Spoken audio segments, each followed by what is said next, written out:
All right, we are live. This is the first ever both YouTube live as well as the TikTok here, and we're going to basically be going over the different charts that we have for BTC, mainly going over the macro charts, but we will discuss the 4-hour and hour chart. Overall, we will go over multiple different things, but we'll see first who is online. Hello, Brysoner number 13. How's it going? Welcome to this first live here. We don't really have anyone on YouTube. We are hosting a live on YouTube as well as TikTok, and we may wait for a few more individuals to come before we start this analysis, but we'll see how it goes. Let's just try to put this in an area that represents the camera in a way that makes the screen a little bit more visible. I think that's a better situation for the camera. How's it going, Superman and Nifty? Hello, also Chris. All right, well, I think it's good enough in order to actually start this, and then we'll continue on. In this, I guess, webinar TikTok series, this is the first one we've ever hosted. It's absolutely live. I'm okay with spending Sunday night like this. Yeah, soupy poopy boys, not a problem. I really enjoy spending my nights like this as well. So what we're going to be talking about today is the macro chart of Bitcoin. So what macro means is the larger time frames. And what is time frames, you may ask? I'm really going to go down to like the very basics. If you are an advanced trader or know about technical analysis, then that's great. But this will be a overview of how to understand price action looking at the larger time frames all the way down to the smaller time frames. So I'll be hosting this for a while. If you have friends, get them on here. It's a completely free lesson on how we read charts, how we use the skills that we've acquired through working on backtesting strategies, just beating on your craft basically for many, many years. But let's get started. I just have a few more people join. That's great to see. So what is a time frame? So what this is going to be is each time frame represents a certain candle. So let's say this is a monthly chart. This means that each candle you see represents a single month's worth of data. So you may not see it perfectly, but each candle, as you can see, there's a candle right here. There's that red candle that pushed to the downside, and then we got another candle up, and this was a previous candle. All these candles are representing a single month's worth of data. So then when we say that we are on the daily chart, for example, that means that that single candle represents a single day's worth of data or information. And this is how you read a certain candle. So this is going to be the body of the candle. This is like the large part you see that takes up the majority of the weight, I guess you could say, of the candle. And then you see these long stick things that are poking out. So what these are wicks. Now, if you have any questions within the webinar, please drop it within the comment section. I can see all your comments and people who join. So if you have any questions, just drop them in the comments, and I'll be sure to go over it in very shortly if it's relevant to what we're talking about today. So to continue with what we've been discussing, this is a candle. This is either going to be green or red. Let's just actually make that. Let's make two candles here. And we're going to have another body of the candle here. And then you see that there are two different types of candles. There are red candles and there are green candles. And these are going to be green. I'll just represent them with a white outline. So we got red wicks. So that is going to be a bearish candle. And we'll discuss that within the video. And then we also have lime green wicks as well, which represent the bulls or bears, or sorry, the bulls or buyers. So let's color this in. This is going to be a green candle, and then we also have a red candle, and we're going to discuss what both of these mean and how we can use the information given within the candles to see how price moves, see how confidence is shown in the markets. So this is the And then we'll move on to the price action of BTC, because I do want to go down to very basics, because I think a lot of people do not know how to read chart, or even if I get into the basics of discussing the price action of Bitcoin, it may not make sense to a lot of people. This is the first TikTok live. If there are more people who understand price action, understand trading, it makes sense. Any XRP insights? Greetings from the Netherlands. Thank you for the question. Mibauma, you know what? Let's get to this in a later moment. Let's discuss his question initially about XRP. So I got all the alts right here. We have XRP right here. So let's do a top-down analysis on XRP to answer your question. So let's start off. Hopefully, yep, you're still there. Perfect. We have the weekly chart that we're going to go over. We'll discuss the different time frames in the later part of the video. We're first going to discuss this question. So we have a key level of support right here. This is where, as we can see, there's going to be a lot of buyers entering the market. Let's quickly discuss market structure right here. So this is where a lot of buyers were in the market. We can see from basically November of 2017 all the way through June of 2019, we see lots of buyers within the market keeping the price above a certain zone. And then we saw a surge in buy volume pushing the price up below previous market structure high, creating higher highs and higher lows, really seeing that buy volume come in, seeing volume accumulation occur. So that's great to see for the buyers. And then what did we do after that? We broke this key level structure support.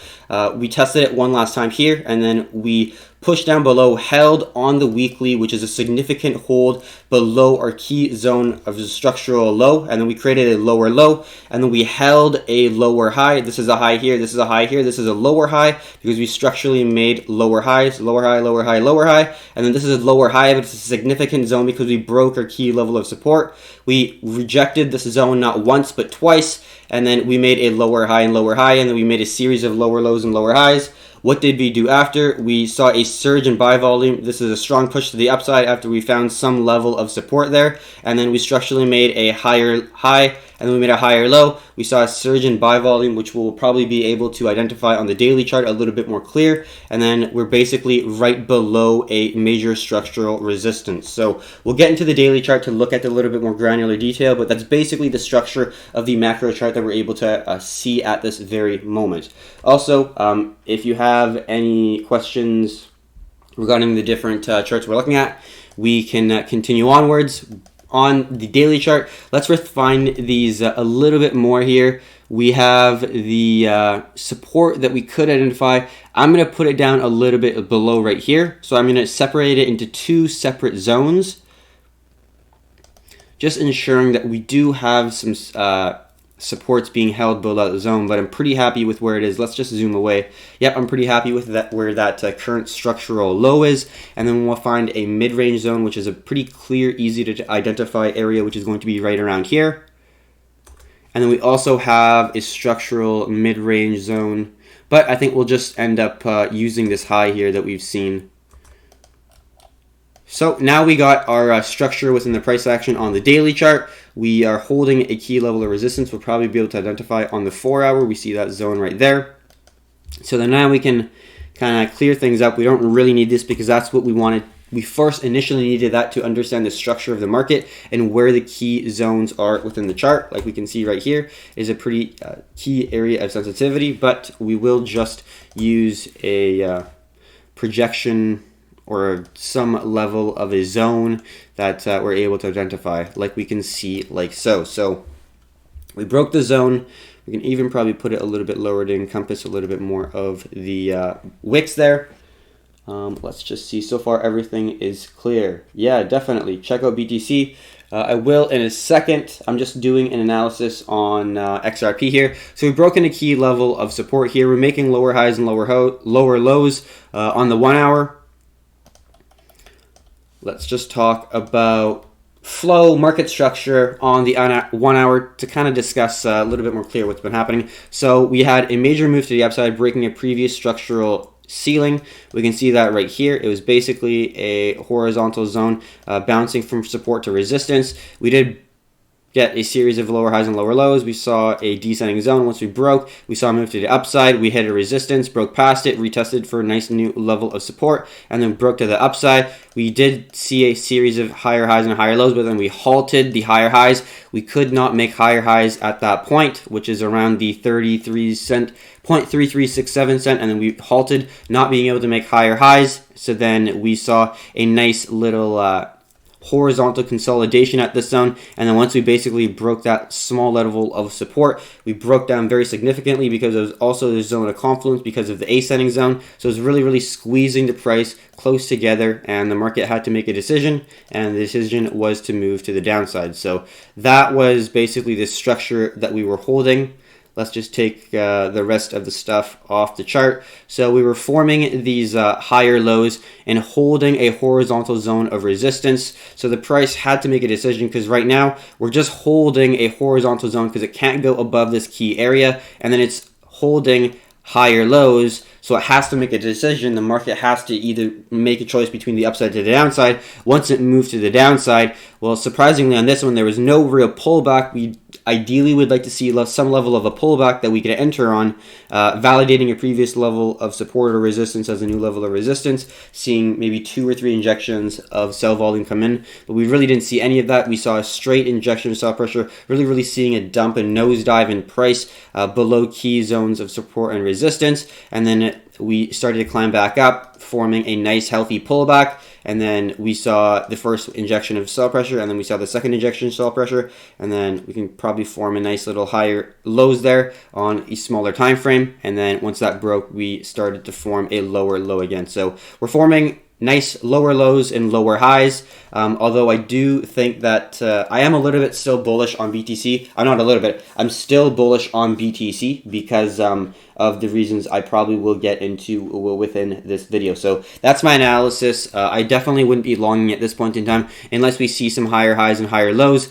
Structurally speaking, this is a high, this is a lower high, this is a lower high. So I'd like to see the price at least break this previous level of support, new level of resistance, maybe even see a nice double bottom at this zone. So this is our first bottom here. If we potentially see a nice double bottom, like we can see right here, we need to see the price make a higher high, forming a potentially market structure higher high, higher low situation, and then you're looking to enter on that higher low. What are you looking to enter on that situation right here? You're looking to see pin bars, like you see pin bars with long wicks. You're looking for bullish engulfing candles. You're looking for a push, and then a double bottom, and then a push and a pullback, retesting the previous double bottom resistance as a new level of support. And you're looking for bullish indications that there is buy pressure within the market. That's basically what you're looking for, and that is the overall analysis for XRP. I wouldn't really touch it unless you form a new market structure higher high,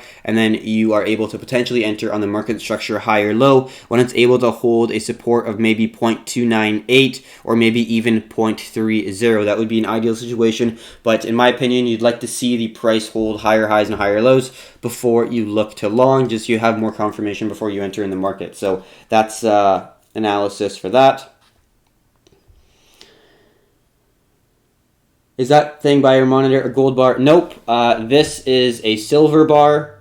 It is a 10-ounce silver bar that I keep right there. It's one of the bullions that I own. And I like to carry I like to purchase precious metals, and I do think that precious metals will appreciate in price. I can't say in the near future, but I do not really believe the, not fiat system, but the ability for fiat to, the inability for fiat to hold its value makes me not want to hold fiat currencies, so I don't really that much. You need it for everyday life. I 100% understand that, but I think there will come a time where some level of a blockchain cryptocurrency will take over. It may not be Bitcoin, maybe certain countries, may not be a global decentralized network that, you know, some people dream, but I do think that there will be a digital currency that allows people to conduct transactions in different assets via blockchain instead of the current system one way or another. It may not be Bitcoin, doesn't mean that it won't thrive or it's not going to die. I'm not going to say that, but the idea of a blockchain, I think, definitely will be implemented even if Bitcoin dies. So that is kind of my answer there. Fib retracement levels at BTC are almost always spot on. 61.8.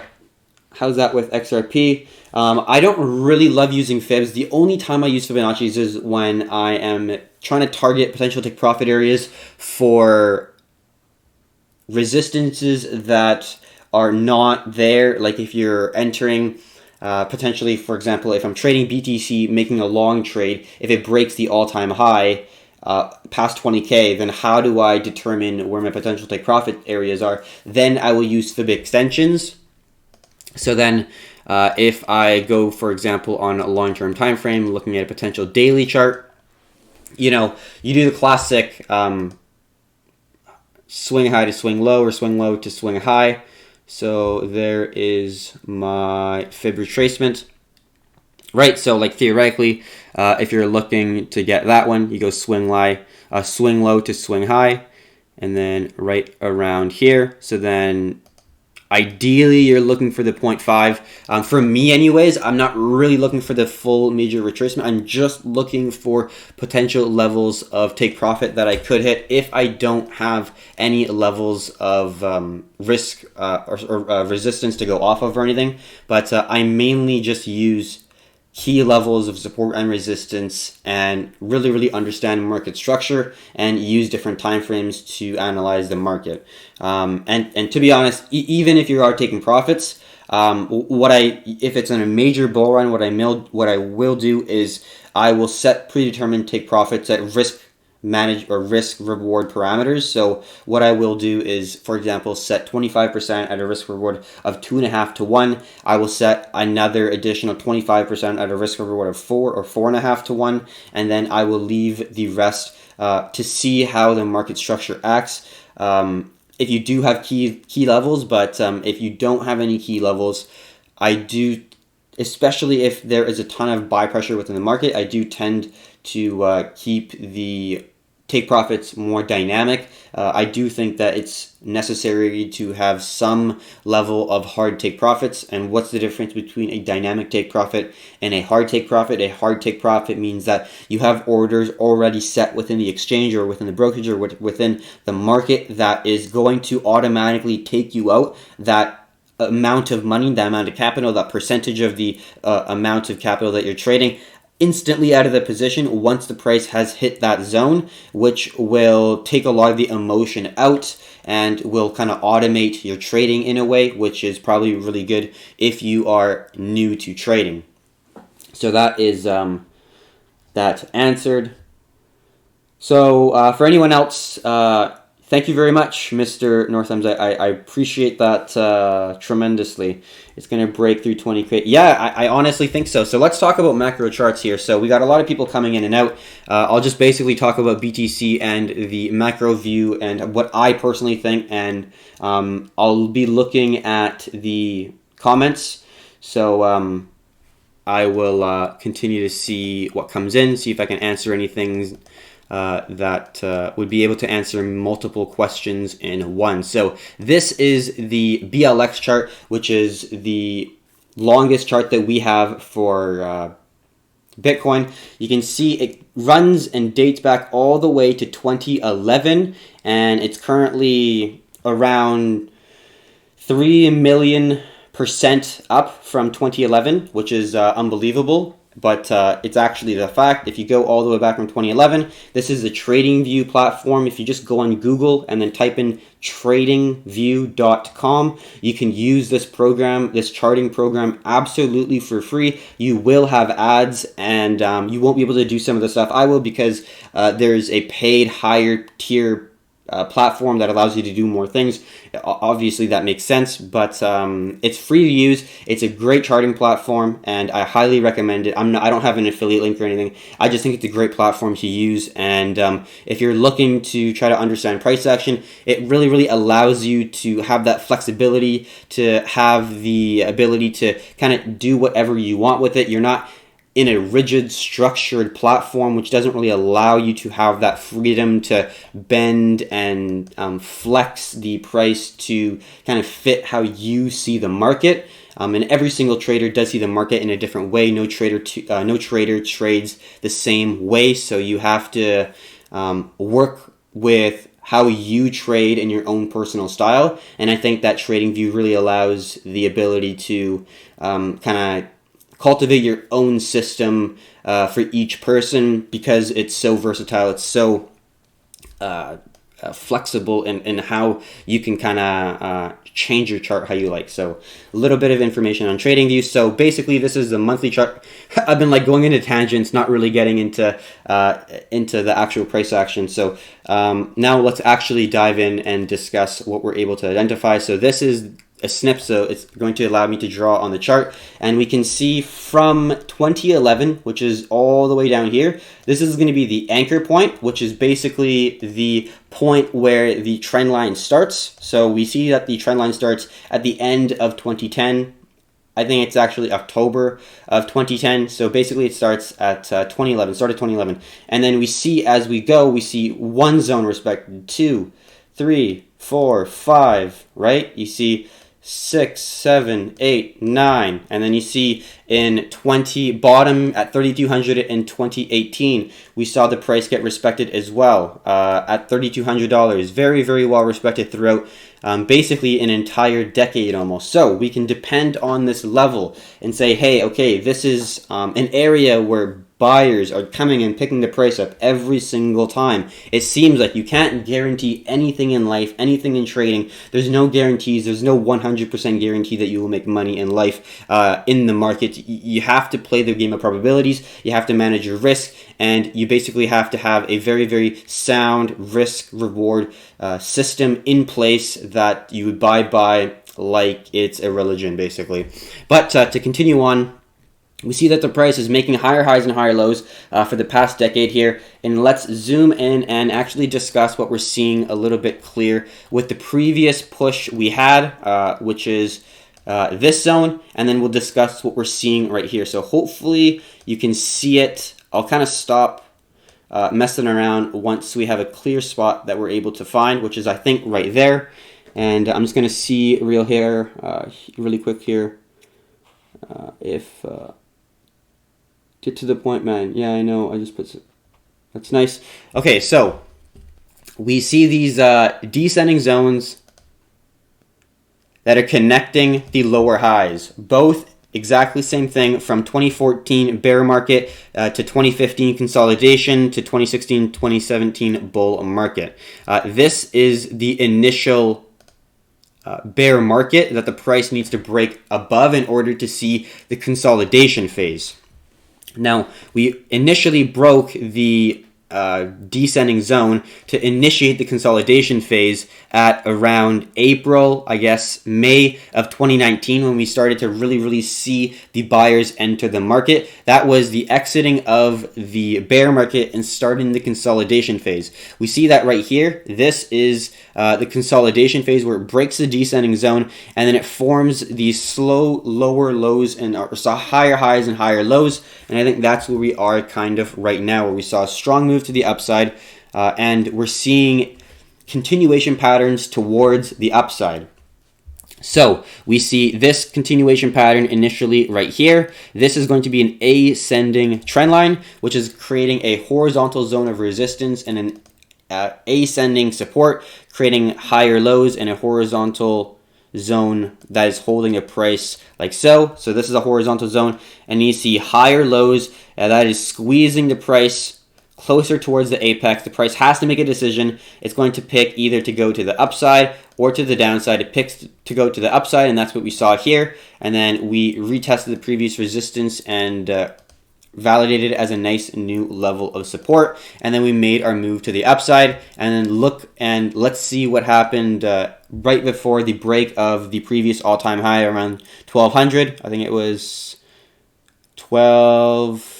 different exchanges, but this one's 1190, but let's say 1200. So we can see we did have a little bit of hesitation before we broke the candle closure. Now what's going to be a little bit different is we have a wick here. So if we put our horizontal zone next to the candle closure, it's going to be sitting at around 13.2 or 13.5. But let's just say $1,400 to play it safe is the zone we would want to see the price break above and close on the monthly chart, in my opinion, to really start and initiate that strong move towards the upside, similar to what we saw here. So hopefully you get to see this a little bit more clear. There we go. So a little bit of discussion on what we saw in the previous bull run and then exactly what we're seeing right now. Let's just draw this continuation pattern towards the upside. That is just a bull flag or a descending channel, whatever you want to call it. It's a descending trend line that is getting respected, seeing lower highs, and then it gets a trend line on it, and then you see the price break above, and then we didn't really see a retest on the monthly, but we definitely saw one on the daily chart, and we'll discuss that maybe a little bit later in the video.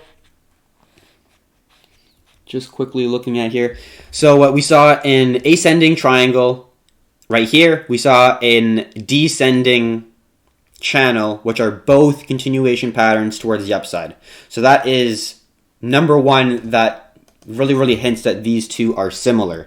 And then what we did see in this one is we saw the price pull back. So we let's just make sure. So we saw an ascending trend line like here. We saw higher lows and a horizontal resistance like so. The price had to make a move to the upside or downside. The price chose to make a move to the upside, but what we had is we pulled back and validated the previous level of a resistance as a new level of support before moving significantly to the upside. And that potentially could happen with where we are right now. We do have a pretty significant zone of resistance at around $11,500 or $11,500 to $12,000 ish is going to be the next key area of supply or next key area of resistance. But I am still looking at the price in a bullish way until we get to that zone, and we still have a decent amount of distance before we do hit the major key level of supply, in my opinion. And then I do think that the price could see some level of consolidation. I'm just making sure you can see this consolidation here. So we have a key level of resistance here. The wicks touch this zone, similar area. And then now I think what we could see is an ascending trend line or an ascending trend line respect right here. And then a horizontal zone of resistance, creating an ascending triangle pattern. It would be pretty solid. It'd be pretty major, but that would be a very strong bullish push to kind of continue off the mid to later half of 2020. It depends on how strong of a push we get to the upside. It depends on when we actually break, because at this point that is going to be the major key supply zone for the price of Bitcoin. So now just going to check the charts here. I'm not going to answer exactly how rich am I. I'm not going to, sorry about that. Looking at different questions here. Well, yeah, let's, I guess, look at the smaller time frames. We discussed the monthly chart, which is a larger time frame here, and I'm just going to draw in a few other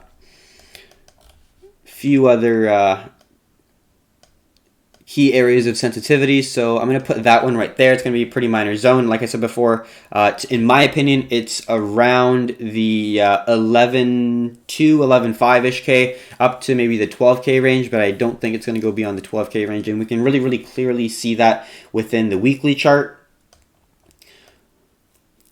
And I don't know if... Why are you ignoring my comment? Come on, man, you're ignoring my comment. Let's just look back here. And how much the price going to be? What's the price, man? How much the price going to be? What's the price? What's your thought, man, about January 2022? I don't have much time. I'm on my lunch break. January 2022. That's so far away. All right, well, let's map that out. January 2022. That's hard. I don't... That's just straight guessing, in my opinion. Just looking at where the price potentially could be. So looking at, let's say we hit the very apex of the price action pattern like here. Let's say we hit the price action pattern like here. The massive bull run is, let's say, is exact same, 8 bars, and it went, let's say, to the peak of 1,400%. Let's say we went to the very apex of, and then we went to 8 bars, and we went to, let's say, 1,000%. So let's say in just super fucking quick analysis, sorry to curse, super quick analysis, on August 1st, 2021, the price of BTC will be $154,000. Is that an analysis for you? Why do you have a YouTube? You have a YouTube. You should. What about 1,000 peak? Calculate that. So that is my analysis, DP Diamond.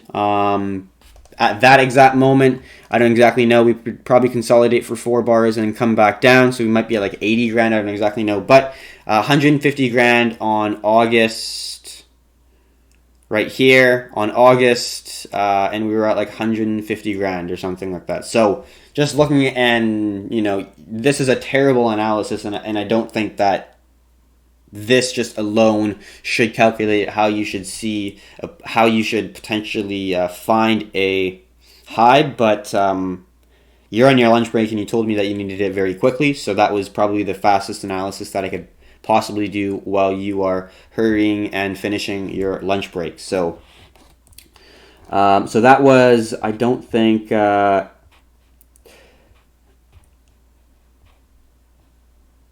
So horizontal, Horizon. I like Horizon also. We have some nodes set up with Horizon. Pretty good yield. The asset itself, the underlying asset, is kind of not doing great, but it does definitely yield some pretty great. They're not dividends. If you don't know what node hosting are, they're basically daily payments for providing energy and service to a network, which is the Horizon network. It is the ticker symbol ZEN, and I don't exactly know how much it was. I think it was like $4 at one when I averaged it in, so I don't exactly know how it is at this point. Get to the point where I don't know that. Okay, so that is how high do you think? Yeah, so I did that analysis, so I'm basically caught up for those questions. I'm just making sure I'm answering questions. So JP Diamond, I basically answered all your questions, and then now I'm kind of going to the more recent questions. So is that Bitcoin? Yes, this is Bitcoin on the monthly chart. And why are you going to my comment? So I answered all your comments. Do you have so I do have a YouTube. It's called Performante. It's not just me. I'm a part of a team of cryptocurrency traders that trade the cryptocurrency market every day. I do, in fact, do the YouTube videos, but we also have a community of people that is around 1,400 members strong that also discuss things like stocks, Forex, commodities, anything real entrepreneurial endeavors, and there's a lot of young individuals in there as well. So if you are young, if you're entrepreneurial, if you are interested in the markets, stock markets, crypto, Bitcoin, Forex, definitely check that out. You can find the link within the description on the YouTube or our Instagram, which you can find within the little Instagram button on our main TikTok page. So, yep, answered that question. Calculate $1,000 peak. Calculate $1,000 peak. I don't really know what that means. I will say longer. That's. I'll talk to my manager. Sounds great. Tell me if you calculate $1,000 peak. 1,000 peak. I don't exactly know what you mean by that. Hello, Amira. I don't exactly know. Tell me if you calculate 1,000 peak. I wish I knew what you meant. I don't exactly know, but thank you very much for the follow, Jackson. We appreciate the follow, definitely. Our TikTok has been growing quite a bit recently. There was a few months there where we really were seriously growing substantially, but it's slowing down a little bit. But overall, we're very happy with our growth and our community that we've built from a lot of the people who have found our Discord through TikTok and through what we create for content within that social media network. So just looking at $1,000. I don't know, like, where's your entry? I have no idea what you're talking about. Is that an investment? Are you thinking of like $1,000 price point? Like, are you talking about like at this price right here, at the $1,000 price, which is around right over here? That makes sense. Like that previous breakout right there. Like if we want to go over that, maybe that's what you mean. Let's just go over it for fun. So what we're gonna do is go on BTC. I guess we don't have it on this one, so we might have to move it to a different. Maybe I'm not sure exactly what he meant here. So yeah, for anyone joining, if you have any questions, we have a bunch of charts here. So it's not just BTC. We have this chart here. So what this chart represents is it's going to be representing both the confidence from the buyers and sellers within one exchange, which is Bitfinex.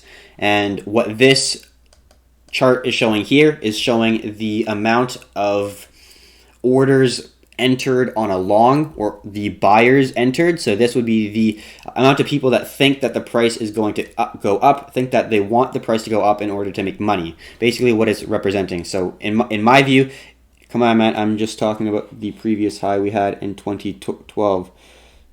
So I'm not sure exactly what you mean in that regard, because, okay, so I did know what you're talking about $1,000, but did you want me to break that down on the weekly chart or on the daily chart so we can kind of understand what happened? Is that maybe what you're thinking? We can talk about that. That's not a problem.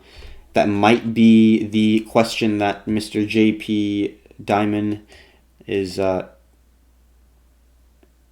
questioning here. I'm just looking at the quickly here. So yeah, let's just talk about this then. That's not a problem. We basically had a massive breakout here, and I will just draw one trend line, although we didn't really see any lower highs that squeezed the price down. All we really saw was some higher highs and higher lows, a little bit of a hesitation in the price, seeing a lot of sell pressure in two indications. We can see that right here. So this is the daily chart on the BLX. So this is the previous high that we indicated by this gray line right here. So this is the previous high that we saw a lot of sell pressure on back in the previous historic price action. And then when we came back and the price came crawling back up, seeing slow growth of breaks and resistances, holding of supports, we can see that all along the previous historic price action. We saw a massive move to the upside. We initially touched this point, and then we initially came right back down, seeing a strong wave of sell pressure drive the price instantly back down. That is our first wave of sell pressure and indication that there's sellers within the market. And then it comes immediately back down. We see some lower highs and lower lows, and then the price reverse, and then we see some higher highs and higher lows. Once it breaks this zone, I definitely look to enter potentially long to retest this zone, because we saw a high here, and then once you see a potential higher high and then a nice higher low, that could be a good opportunity. But obviously you're not going to be trading this back in history. So we saw the climb back up to the previous level of resistance. We got a nice double top there, and we see a massive doji candle here, really, really signifying that there's volatility within that area, a lot of sell pressure in that zone. And the price gets driven back down. We see the price does hold a nice level of support initially, but then it pushes back down. It creates the previous support as a nice new level of resistance before moving down further, seeing a nice lower low.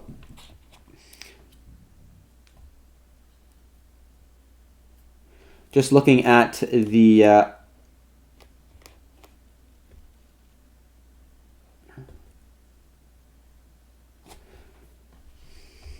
quickly looking at the comments here.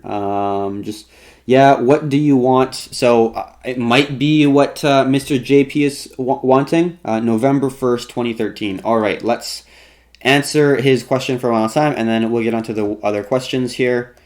I think the daily chart is all right. November 1st, 2013. November 1st, 2013. So right around here. So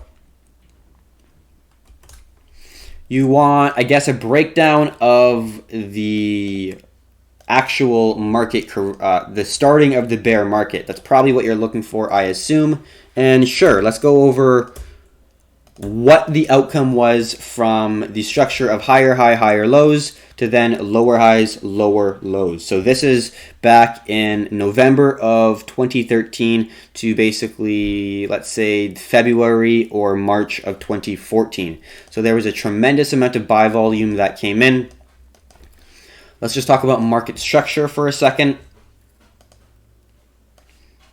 And also discuss the volume as well, because initially, we do have a significant amount of sell pressure coming in. Hopefully you can see it. There we go. You can see it a little bit more clear. We do have quite a bit of sell pressure coming in, which does signify that there are sellers within the market right here. We see that as well right here.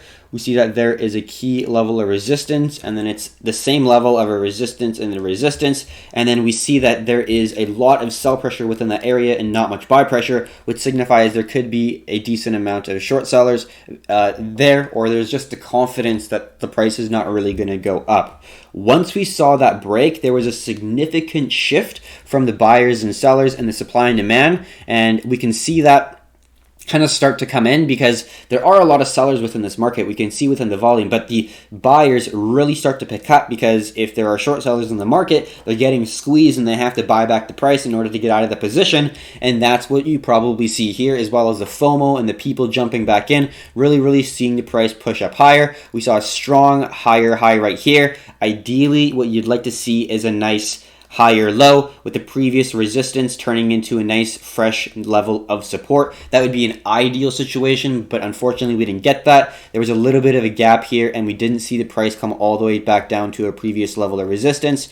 It kept above. We do see a lot of wicks coming down on the 4-hour chart. We might be able to see a little bit something more clear, and then we see a nice fresh level of a resistance, and once we broke out, we just got a massive move towards the upside, seeing not much hesitation before our first level of pullback, maybe around $350 right here, and then we hesitated for a single day, gained back some buy volume, and then started our trend back up, really showing that volume.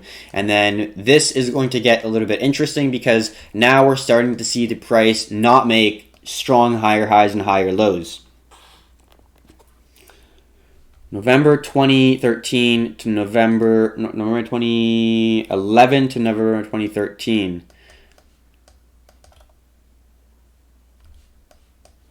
Why would you want this TA here? I'm just looking at the questions here. Yeah, what do you want to look for when you buy? So I'm just going to answer some of these questions here. So Brycener 13. Also going to answer Pokemon as well, because you're kind of asking the same question.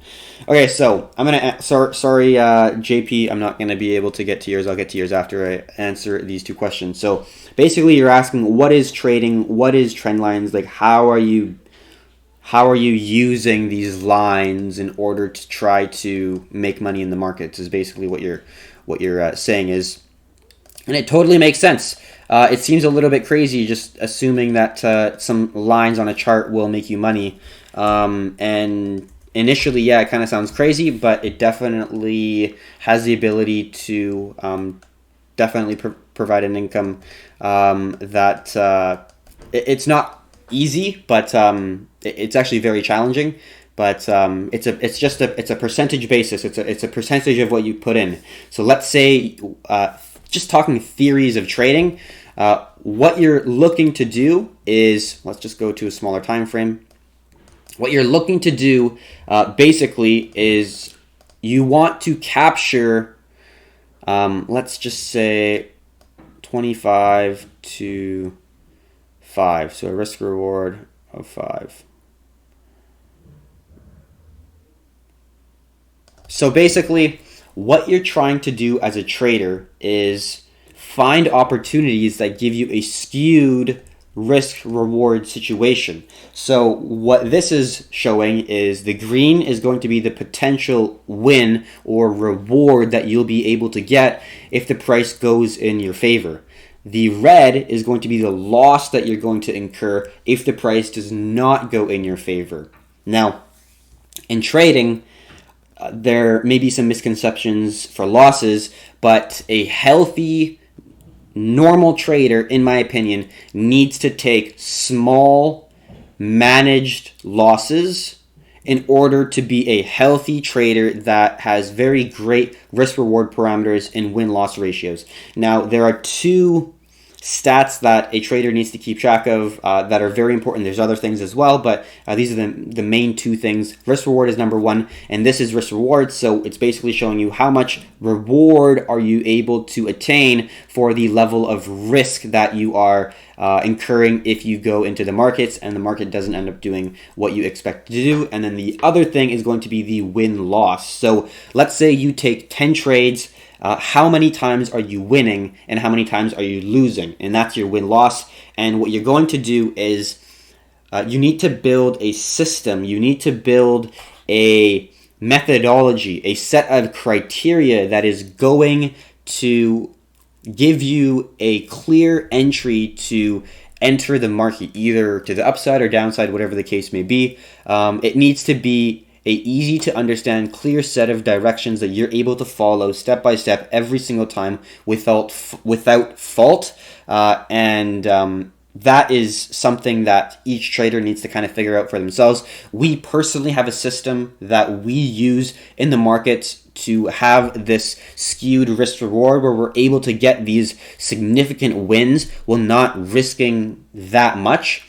And yes, 100%. There are times where we take losses. You name it, no problem. Like, I'll take a loss of 1%, even 2, even 3 times, because if I have a risk reward of 5 to 1, then I'll be able to make more than the losses I've incurred to get that win, and then make my money on top of that. So that is the idea of trading. It is not a instant get rich quick scheme. You can't turn $100 into $1 million in a week or a month or anything crazy.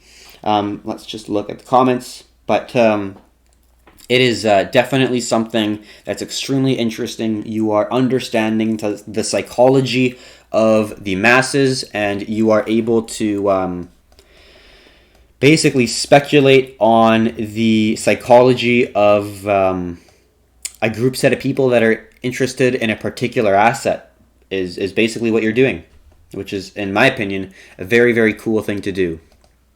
And interesting and fun and exciting and very new, and you can be your own boss, and there's definitely a lot of benefits to it. So let's look at the comments, and then we'll move on to something else. If you have a comment or if you have a question, drop it in the comments, and then we'll be answering any questions that you may have. Yeah, what do you want to look for when you're buying? So basically, you're looking for key breakouts. I didn't really answer this.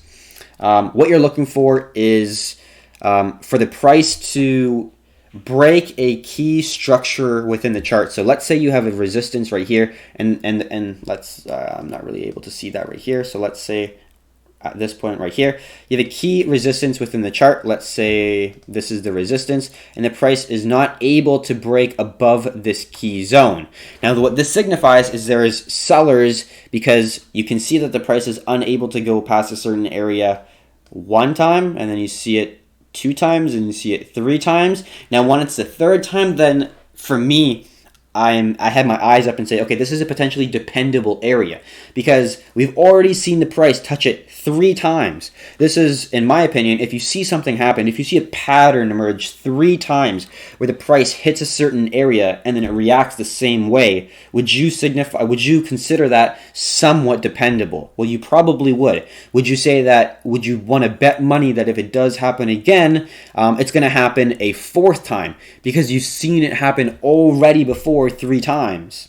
Well, you might want to put a little bit of money on that. Well, that's basically what trading is. And that is the premise of it, but then there's a whole other aspect of risk management and trade management that goes into it. But that's basically what you're trying to do. You see a certain pattern come up, and what you do is backtest it. What is backtesting? What you do is you test a certain theory that you have in the market. Let's say you have this certain type of pattern that you see the price go up, hit a certain zone, come back down. you see the price come back up and hit that same zone, and then it comes back down, but it doesn't go lower than the previous low, and it comes back up and it hits that same zone, and it can't go any higher, and it comes back down, but it goes higher than, and it stays higher than the previous low before that, and then it gets to a certain point. This could be a pattern. This is a criteria. Once you see this exact thing emerge, then you have a list of directions you can use to capitalize on this potential opportunity. So, option A, the price moves above our structural high that we could not break above. The price breaks above that area of price where we were unable to get above. Then we have a list of things that we are able to do to capitalize on that, and we have a structured, systematic way of approaching the markets that allow us to not really use our emotions or really even think, for that matter. Yes, there is thinking involved, but there's a very, very structured, systematic way of approaching every single setup or every single type of criteria we're looking for before we want to enter. So that is trading in a nutshell. Is you are creating a set of criteria that is it's profitable because you've tested it in the past, and it's shown you that yes, if you do this over and over and over again, you will suffer some losses. That is perfectly normal within a trade plan, but over time, in a series of 20 to 25 trades in a sample size, you are coming out net profitable. And that is what a trading plan is, and that's back testing and really having confidence in whatever you are trusting in as your trade plan.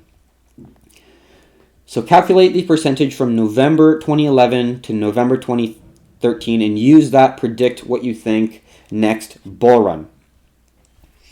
All right, 2011 to 2013 November. I will do this one just for you.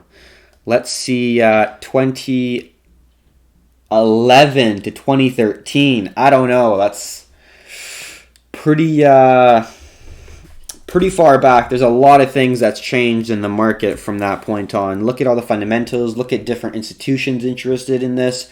2011 is pretty hard to even compare.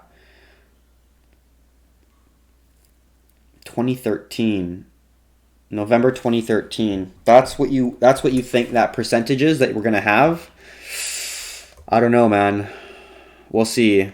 I don't. Okay, at this point, it's 40,000%. 40,000% is what, or sorry, we didn't see here. So this is what Mr. JP wanted us to look at, is the low here of 2011 to the high of the low of 2011 November to the high of 2013 November, and it's a 40,000% move basically. So that definitely is a serious move, but in my opinion, as we can see with the structure of the price action of BTC, we can even clear this up here and I really like having that nice curved ascending trend line. We can see that it is forming less higher highs and less higher lows. So what it's doing is it's finding a base value to some degree, and it's extending both its bull and bear runs. Just going to read, so I'll talk about that in a second. I'm just reading to see. So that I just answered. Market close tomorrow. Crypto market's never closing. It is open 24/7, 365 days a year, baby. What are the best strategies to start? Definitely check out Performante Premium. It is a great way to get introduced to the market in a systematic, approachable way that's easily digestible, that allows you to see both books, written, structured content, as well as video. Like, we have a lot of YouTube videos. We also have a free Bitcoin analysis every single day. We post a Bitcoin analysis every single day, going through from the sometimes monthlies. We don't always talk about the monthly, weekly, obviously. If we just made a video yesterday, we're not going to talk about the weekly, because if we just talked about the video yesterday, and if we see some consolidation, there's not a whole lot to talk about. But the daily 4-hour and hour chart every single day, we bring that to you guys absolutely for free. And then we also go over 15 different alts every single day for the Performante Premium members. So we have basically every single alt that we trade, both long and short. We have Dash, EOS, Tron, Ripple, Link, Binance Coin, Ethereum. We have Cardano, Zcash, Litecoin, Stellar Lumens, Atom, Ethereum Classic, VeChain, Ravencoin, Ontology, Neo, and Matic. So we cover every single one of those every single day within the Performante Premium YouTube lives, and you can ask any single question any single time, and I'll be able to answer them. So it's a tremendous amount of value if you're thinking about actually diving in and learning how to trade in the cryptocurrency realm. I highly recommend it. It's $30 for the first month, which for the amount of value that I think we provide, we also signal our trades. So we not only just show you how to trade, but we are also providing you with trades, and that, in my opinion, for $30 is pretty unbeatable. So, let's continue on here. What are the best strategies? How much is your profit? So what we do is we don't...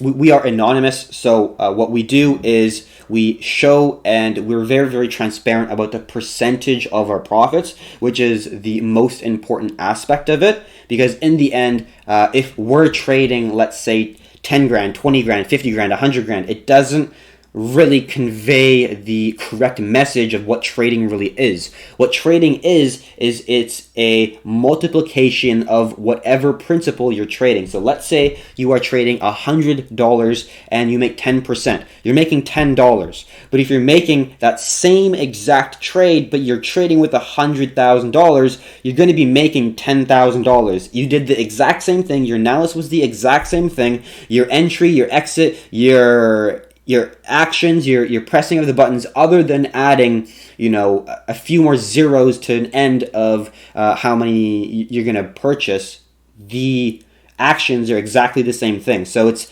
truly the most leverageable opportunity there is in any what you call a job or really career path, in my opinion. So that's answering that question. Okay, but Plug has it going on. What is the scale on this to always be going up? What is the scale on this to always be going up? There's the scale on this. I don't exactly know what you mean in terms of the scale on this. What is a scale? Sorry, I don't exactly know what you mean. Like in terms of this scale, I think that might be what you mean. So this is starting all the way from 2011, which is all the way down here. This is 2011, and then we see the price make higher highs and higher lows. So this is when the single price of Bitcoin was basically $0.05, so 5 cents at this point here. And then we saw a tremendous explosion of growth, and then we're basically at $9,933 at this point. And just zooming back, you can see the exponential rise of Bitcoin. Now, just thinking about it, it's insane because Bitcoin has no CEO. There's no board of directors. Think about how many companies have an entire team of board of directors, CEOs, CFOs, CEOs, people pushing to adopt the network. Bitcoin had nothing. It was an idea. It was a piece of paper that some random person that no one knows wrote, and people just started, just creating. People started just mining it, and then getting interested, and then it's crazy to think that this is not an actual company that has any real head in a way. Like there are developers that are working on Bitcoin related technologies, but it's pretty crazy to think that there was no real initiation, CEO, driver of the technology. It was kind of a collective unison of individuals who are all fascinated with digital assets. What price do you predict based on 40K percentage? Sorry, I'm not really going to be going over and over and over about that potential. Talking about the green curves resistance lines. So yeah, no problem. Do you have beginners trading course step by step? What platforms do you use? Yep. So I'm going to answer user number, blah, blah, blah, something and something, and then I'll go over and talk about the curve and resistance lines. So yes, we do offer a full mentorship program. So what we do is We provide books, we provide videos and other written content that allows people to really streamline the process of learning how to trade in the markets. It is difficult. It's not an instant get rich quick scheme, but how trading works is it's a percentage basis. You are multiplying or subtracting whatever trade that you trade. So let's say you're either making 10%, it's 10% of whatever money that you put in, and let's say you lose 10% or lose 2% or whatever, then you lose 10% of whatever money you put in. But we do cater to beginners. We have a lot of courses and videos and books that are really, really catered for people who have no real idea of how to trade, how to even go about learning how to do this sort of career or this way of making money. And I think the biggest thing that kind of sets us apart is the fact that we're so open and really available to talk to, because we're online all the time in terms of the voice chats within our Discord, because we do have a Discord that hosts a community of over 1,400 people that are interested in trading and different entrepreneurial endeavors. Definitely check that out if you haven't entered that yet. But we are very, very active within our Discord. We like to share what's happening within the markets, share what's happening within the news, just have a great conversation, and we're really proud of the people that make up our community. It's very clean, it's professional, it is it's very respectable in my opinion, and I'm very proud of the individuals that make up our community. So great to see. Quickly talking about green and resistance line. So this green line is what you call a support. A support is an area within the price that tends to have buyers located at that zone. And we see every single time the price is touching this area or coming close to this area, we see that the buyers are coming and buying up every single time the price is at this zone. So what we can classify this is, it's called a dependable zone of support. Now there's many ways to say it. You can call it a support, you can call it a demand zone, you can call it a zone of buy sensitivity, you can call it many things, but it's basically an area where buyers are located. I mainly try to use the green color representing these because it represents buying, which makes sense. Green represents buy, red represents sell. And then what we are doing with the red ones is they represent zones of sell sensitivity. So you see right here, we made a high. So this is a highest high that we've made so far ever. And then we started making a lower high right here. And then we started making a lower high, and then started making a lower high and a lower high. And all these lower highs are forming a nice clear trend line. So you can actually connect these lower highs with a clear trend line connecting the lower highs like so. So now this area within the chart you can use, because it's a zone of dependability. You can depend on it because when the price has been holding this area multiple times, well then you can depend on it. Look how many times it hit that zone and it's respected it. 1, 2, 3, 4. Once you have 3 or 4 times that the price has hit a zone and respected it, you have a probability that the price is going to continue to do that in the future. And the more times you hit it, the more times it is a zone that is respected, and then the more times that you can depend on it in the short term. So let's basically just looking at the different questions that we have. So what about Horizon? Yeah, so we host nodes on Horizon. It's a great project in our opinion. Definitely check out Perform Ethereum if you want to learn how to do the node hosting. You can do it on different altcoins, but we found that Horizon has a pretty good ROI. I think it's around 20 to 25% of the Zen asset that doesn't convert to a stable coin. So let's say Horizon is depreciating 50% a year. You don't want to be staking as much because you're staking an asset that is decreasing in value substantially, that the percentage that you're making doesn't make sense for the amount you're losing. Same as a stock, if you're getting dividends of like 5% or 10% a year, but the stock value is actually going down 20% a year, it just doesn't make doesn't make sense to hold it if it's going into appreciating that much. I was away, but heard VeChain. Yeah, we can do an analysis on VeChain if you like. How long have you been in crypto? So profits, I've been in crypto since 2017. I was trading FX and stocks before.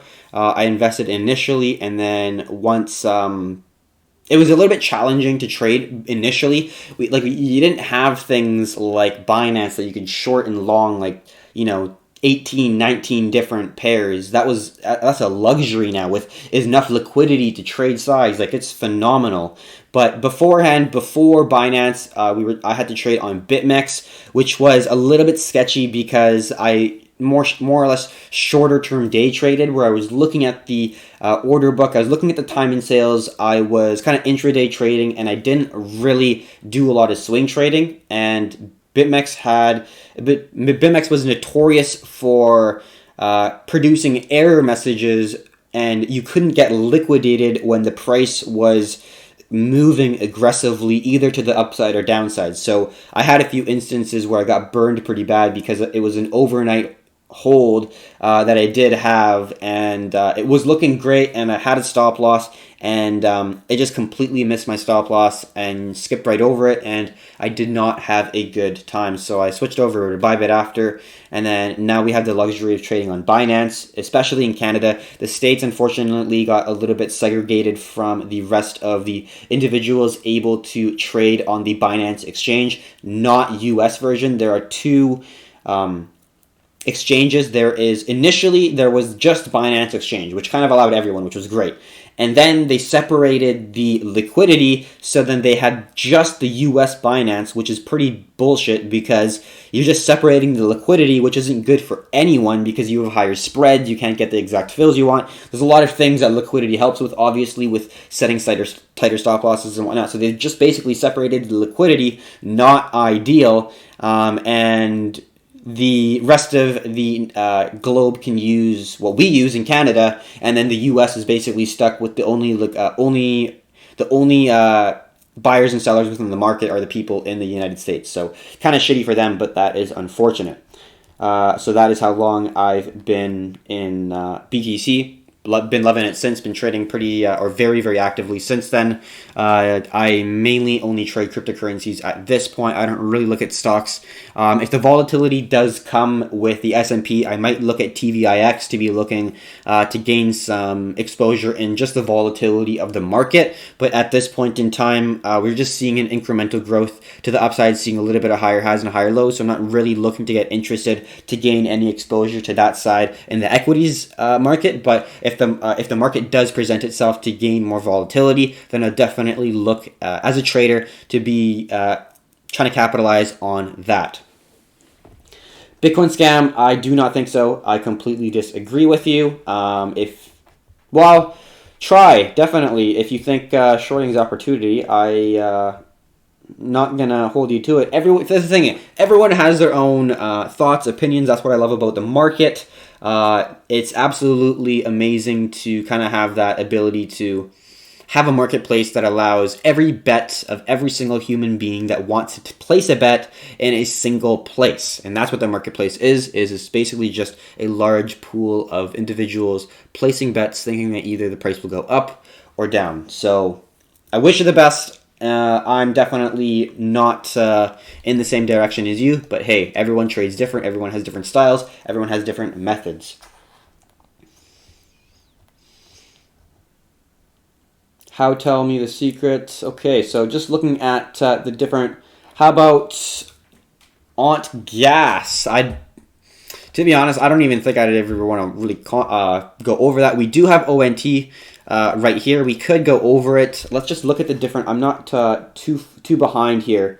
I'm just seeing here. Thanks for answer. Yeah, no problem. Yeah, true. No one appreciates those BitMEX scam wicks. It's crazy. The XRP move that we had, it was insane. It moved like 60% and liquidated a tremendous amount of positions. Not a good situation. I definitely think it is 100% manipulation. That's not natural at all. Like, there's no question about it. 100% it's manipulation. It's total BS. Do you have large capital gains taxes in Canada? About the same as the U.S. You can go about it in different ways. You can basically create your own company, and you kind of run a company with the expenses as the losses to some degree, and then the profits obviously are the revenue generators. There's different ways of going about it, but you definitely have to pay taxes if you're trading in the crypto market. Have you heard about Grayscale? Yeah, I have heard about Grayscale a little bit. Somewhat interesting, but we're not really going to get into that in this video. If you really want to talk to me about it, definitely go in the Discord, message me. I'm Keith, and I'll be able to kind of give you more information on that, but we're not really going to dive into that in this one right here.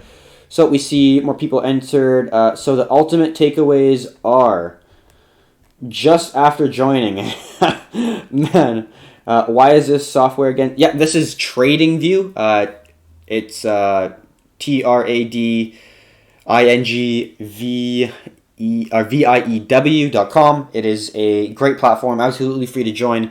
If you just use the free version, you will get ads, but that does make sense compared to if you don't use the free version. Obviously, it's a better all-around experience, but you have to pay, I think it's like $15 a month or something. I don't exactly know. So, how long did you study BTC before going in? I hate this app. What is this software yet? So, sorry that you really hate this app, Jeff. One iffy. Tristan's question is, how long did you study BTC charts before going in? So, good question. I did trade FX and stocks in the past, so it's not like I didn't have experience coming in. I was looking at charts for probably 3 months, 4 months, something like that. I don't exactly know, but you got to backtest anything before going into any asset class. Like if I am going into the equities market, and I don't trade equities right now, but if I am going into trading TVIX again, I will want to backtest because I'm not 100% used to it. I'll only day trade, obviously, because I don't love gaps in the stock market. But you got to backtest your systems. You got to backtest your strategies because every asset class will be a little bit different, and if you are in tuned, if you're trading them every single day, it makes sense. You don't need to kind of freshen up and brushing up on whatever asset class you're trading, but each asset class is a little bit different, and the skills you have as a trader are very, very, very interchangeable. You can trade kind of almost anything. You could go from commodities to crypto to stocks to FX to derivatives, options. You can kind of, as long as you understand the fundamental values of being a trader, of risk management, of trade management, of being able to manage yourself psychologically, of being able to remain kind of like a solid rock in terms of emotions, not get too high, not get too low, remain very stable. These are skills. Be patient when you're in a trade. Cut losers quickly. Learn from your mistakes as diligently as possible. These are skills that you acquire as a trader that you can take and use to any other asset class.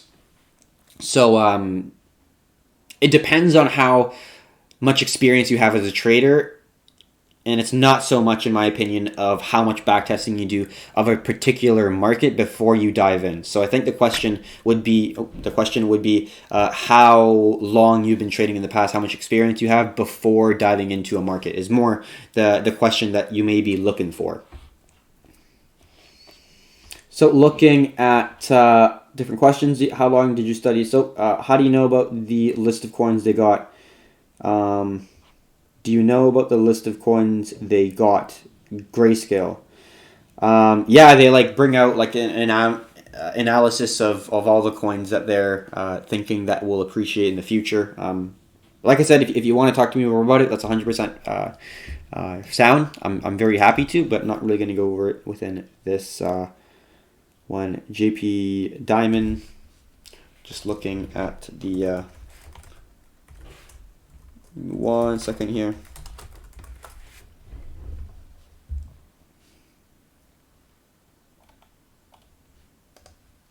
All right, so What is this? Yeah, so this is a chart. What we're doing right now is just doing a live for TikTok. There's actually 12 people online, which is pretty good. And you can ask me any questions you want. We are cryptocurrency swing traders, so we make profit from the price going up and down. Does not matter.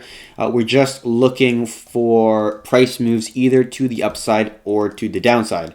So basically, I guess in this situation, it's really hard to explain how to trade in the markets in a span of 10 seconds or less, but let's try to do this. So we see some descending zones, and we're looking for the price to break these descending zones to form some higher highs and higher lows. Then we can potentially see the price start to continue to move to the upside, and then that's what you're looking to potentially enter on, is when you see the price start to make higher highs and higher lows, once you see more buying accumulation coming into the market. Right now, we still do see that there's volume distribution, meaning the bears do still have charge and confidence within the market, and overall, we're not looking to enter. We'd like to see initially this descending zone get broken for a nice break of a resistance, and then we'd like to see it hold for a new level of support. That would be the first confirmation that we could see some nice bullish pressure come into the market. Once we see that, we could put a nice feeler trade in, but we'd mainly like to see this zone here get broken before we really look to enter to make some money on the upside. So basically, that's kind of how you got to look at dependability areas within the chart that you can see. Like, for example, on some of the charts here, we have a lot of areas that have proven to be a significant level of dependability, like we can see right here. Let's just try to, I guess we can just seeing what that monitor is showing as well. So let's just talk about a level of dependability, and then where do you trade your cryptocurrency? We live in Canada, so that's where I trade my cryptocurrencies. Except you can trade them anywhere around the world, which is pretty phenomenal. So this is a level of dependability. You see the price the price is holding this area, right, multiple times. So you can say that if the price comes to this zone again, it could be a level of a resistance because it's resisted this zone before. And then same with the below zone. You see it as an initial level of resistance. We see the price come up, and then it gets halted and it comes right back down. So that shows me that there's sellers in the market. Once it does break, it's acting as a new level of support. It's acting as a level for buyers to hold the price up. So that is, and again, another level of sensitivity. We then see the price use the same zone as a level of resistance, right? With the price trying to come up, holding, and then you see the buyers try to push it up, and then this candle closure right at this zone right here is also signifying, yes, this is a zone of sensitivity. This is a zone where sellers are going to be located, right? So then we can assume that, previous resistance, new level of support, things that are resistance in the past are going to potentially be new levels of support. This is going to be our potential new level of support. Around 93, 94 is going to be the zone that we are going to be looking at for buyers to hold it above a key level, which is going to be right around here. And then we have our next major supply zone, which is where the sellers are going to be located, which we're looking to take profits at. If the price is able to hold this zone, and then we come up to this zone, the range of the supply zone or the resistance or the area where sellers are going to be located is around the 11.5K, so 11.5 to $12,000 range is the potential zone for the resistance. Quickly looking at the different chats here. Got 4 people watching on YouTube. Also, for people watching on YouTube, you can drop in a comment. We are also live on YouTube as well. So, British Columbia, yes, some of our team members are in British Columbia. We're a team of cryptocurrency traders located in Canada. And yes, some of our team members are located in British Columbia. What do you think of SPECE? I'm really just basically only going to be talking about the cryptocurrencies, and that is not a cryptocurrency. Okay, so confident and pattern cognition, how long you've studied a chart. I don't know. So confident in pattern cognition, how long? Don't exactly know what you mean. Thank you, Connor, for the follow. Yeah, sorry, Tristan. How long you study at So how long have I been trading? That would be 4 years for that question to be answered. But for the rest of it, pattern cognition, yeah, you do have to understand patterns within the previous price action. That is a lot to do with trading. You have to understand what's happening. You have to see structured patterns go over and over again that you can replicate and then test. That's the biggest thing. Is you need to find a pattern that you're able to identify and clearly see and have like a criteria to enter. Like, this is my pattern. It's going to, for example, go up 10%, and then it's going to come down 5%. And then once it's broken above the high that initially made up to the 10%, I'm going to enter. And then I'm going to put my stop loss here. And then this is going to be my take profit. And even if the price goes up 15%, I'm going to put my stop loss here. And if it goes down this percent, I'm going to put my stop loss here. There's a criteria and a system for everything that you do in the markets, right? So that is trading in a nutshell. Where do you learn to trade? Yeah, so we provide a mentorship program mainly focused on the cryptocurrency market. So we are very, very active, and we have a structured learning system that allows you to streamline the process of learning how to trade in the cryptocurrency markets. We have books, we have videos, we have other educational resources, we have homework, we have a learning plan, we have a bunch of stuff that allows you to really have digestible information. There is a lot of information to learn how to trade. I'm not going to just say it's a piece of cake and a walk in a park to learn how to trade. It's not going to be super easy, but we have presented it in a structured, digestible way that allows people to make the leap, I guess, in understanding how to do it first.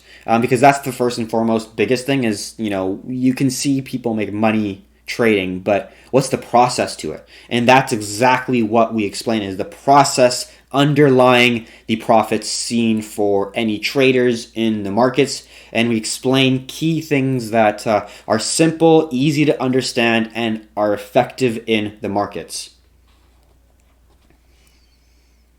You've been, yeah. So I answered that question for you there, Tristan. So yeah, we this is our education system right here. So this is what we call our Discord, and what we have here is a ton of video content. So this is this is 25 videos. You might not be able to see it. We can see that right here. We have over 25 videos, the average video being around 45-ish minutes long, and it is really going to go over, like, for example, this is risk reward and win loss, the relationship between the risk reward and the win loss ratio, what you should be expecting. If you're looking for a risk reward of 3 to 1, 4 to 1, you're going to expect less of a win loss ratio compared to if you are using a risk reward system of 2 to 1 or even 1 to 1. You need to have a win loss of 50-60%. So just understanding the relationship and the comparison of those two is a video in itself. You have trade management, you have alternate investments just for people if a few people did recommend it. Morning routines, BTC halving, we discuss feeler trades. What are feeler trades? Understanding the order book and time and sales. How to use the Binance mobile application. Looking at CME Bitcoin futures. Looking at the trading different price action patterns, ascending triangles, symmetrical price action, symmetrical triangles. Even to simple stuff, like zones of confluence. What is a zone of confluence? How to find a quality coin to trade. Identifying market structure. All this stuff is very elementary, simple, rudimentary information that each trader has to know before diving into the markets. It's like driving a car or skiing or riding a bike or anything that involves you learning something before you do it, so you don't get hurt doing that action. Like, if you've never learned how to do a sport, you're not going to just go ahead and do it without any practice. You're not going to jump in a pool without learning how to swim. So this is the structured learning of how to swim, but instead of swimming, you're navigating your way in the market. So we have video content, and we also have a library of PDFs for trading, investing, passive income streams, looking at nodes, developing a social media presence. Even like we don't really focus on that too much. We're mainly just cryptocurrency traders, but we do that as well. And we also have an entire system to educate people on exactly what trades we are taking. Like for example, I think it's going to be right here. We post videos every single day of the different markets or different altcoins that we're looking at. I think the halving is already priced in. I personally do not think so. I am very bullish. Actually, let's discuss the different halvings. So May 14th. So let's just do May because that's kind of when it is. And the last one, let's see when the last one was. I don't exactly remember, but we can find out pretty quickly here. So the last one was in, let's see here, 16/7/9. So July 9th, 2016. So let's look right here.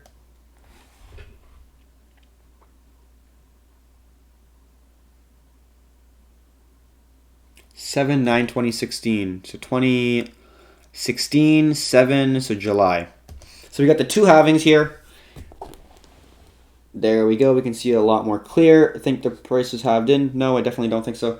And we'll discuss it. I'm just gonna check this little box here real quick, and seeing the different things here that I'm able to identify. All right. So no, I don't. In a short answer, basically, and we'll discuss the potential of the halving, and I'll kind of discuss why I don't think so. So, I think there's a lot of misconception with the halving because for people who actually understand it, it makes sense. But for the people who don't really understand the space and understand blockchain, they think it's some type of like quarterly earnings report or some catalyst that's going to instantly shock the price to, it'll instantly shift that price that single day that the block rewards shrink. So it's not like that really.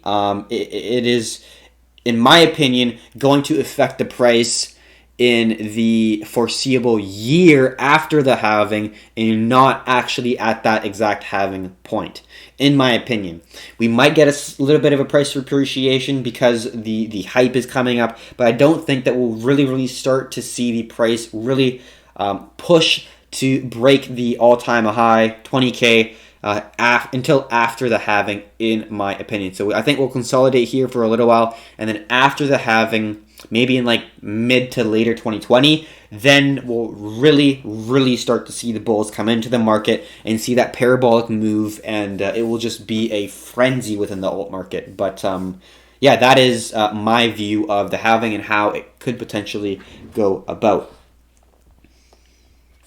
How many trades you make a day on average? So I would say I make around 25 to 35 trades a month, and that is my sample size. So I'm not necessarily a day trader. I'm a swing trader, more or less, at this point in time.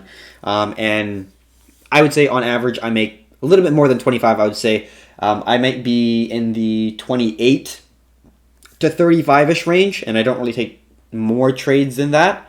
But yeah, that's on average how many trades that we take per day, and it's usually maybe a long-term day trade or a 2, 3, 4 day trade ish, and then sometimes we do hold up to 6 days, like our recent TRX and Link trade we've been holding for a little while because we were really making sure that we were being patient for the last take profit to get hit, which it did, so it was worth the level of patience. So how many trades? Yep, answered that one. If you have 30 or 40K to start trading with, can I make a living day trading cryptos? You can with that amount of capital, but if you are learning how to trade, A, I would definitely not start with 30 or 40K for sure, and B, it will take you not instant before you'll be able to learn to actually make money in a way that's going to keep you alive, or it's not volatile beyond belief, where your PNL throughout month to month or year to year is not crazy volatile. And it might not sound awesome, but like in my opinion, 2 years is the real benchmark for people to see a significant shift in, like, they're like, aha, like this is like, because I can explain to people how to manage their risk. But if there's no emotional attachment with actually understanding the challenges of not managing risk, that's when you understand the true value of risk management. Because if I say, you shouldn't ever enter a trade without setting a stop loss, and then you'll think about it, you go, oh yeah, I shouldn't, but then you never actually have the discipline to stick with that every single time. You may have a situation where you go to bed one night and then you wake up the next morning and your entire portfolio is cut by a third, or by a quarter, by a half. I don't exactly know, but not setting stop losses is, in my opinion, a really dumb thing to do. I'm going to be super blunt. It's not a smart thing to do. You got to set stop losses. You got to be able to manage your risk. Right, but what if I'm taking your trades? Theoretically, you could with 30 or 40K, definitely. If you're interested in that, yes. But to be completely honest with you, our goal as an educator is to not breed sheep, so to speak. So if we wanted to just trade people's money and make money for them, that's what we would do, right? That is, in simple form, that's exactly what we do. People do it. There's prop traders. There are hedge funds. There are individuals on Instagram or social media or other social media presence that trade money for other people, right? That's a service that people offer. We don't offer that service. We will never ever trade other people's money, and that's because we want to kind of give the old saying, give a man a fish, he'll eat for a day. Give a man the skills to catch a fish, and you'll feed him for life, kind of scenario. So we do not trade other people's money. You can follow our signals 100%. We are profitable traders. You can follow our signals and you'll be able to make money. But our goal at the end of the day is to give you the knowledge, give you the information, give you the tools so you can go out eventually and take your own trades for your own reasons, right? And it makes sense if you and I both have the same trade. There's a lot of people within our students that take a lot of the same trades as us because, we're trading very similar systems, and also we're trading exact same asset classes. So it makes sense, right? But the goal for us is to provide education that allows people to have a skill that they can depend on for life. And everyone has a reason for trading. Some people, it's a side hustle that they can make a little bit of money on. Some people, it's an obsession, and for some people, it's a calling.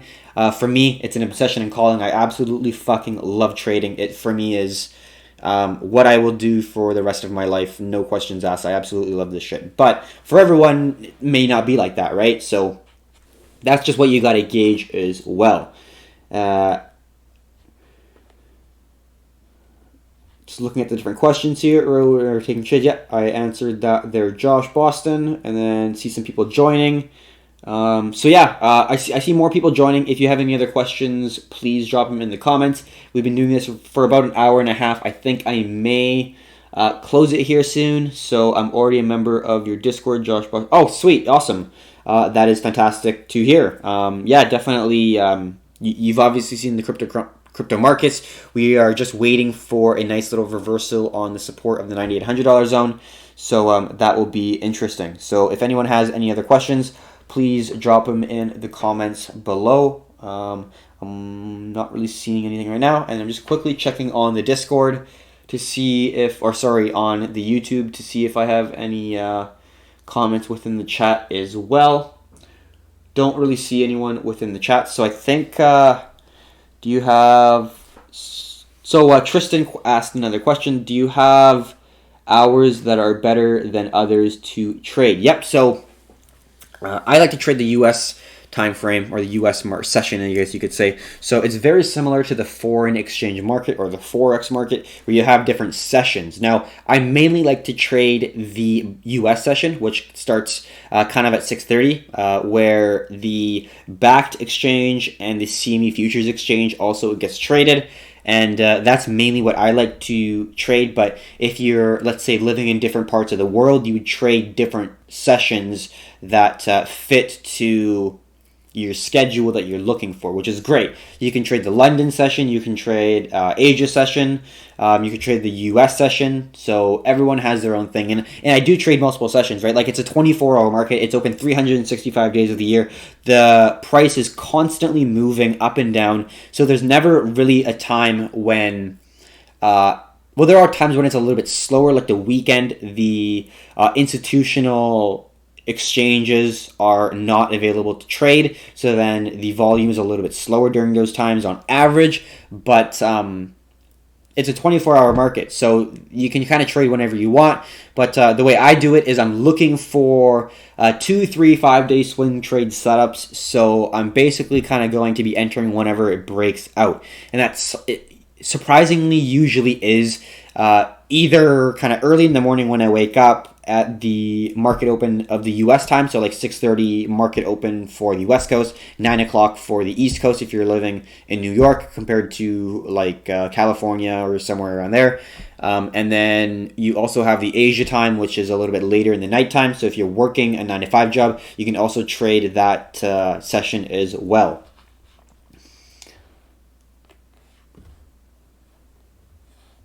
What about Zcoin? Yeah, we can look at it for a second. I think I am going to close this trading our TikTok live. It was pretty successful. We got quite a bit of people come in and out.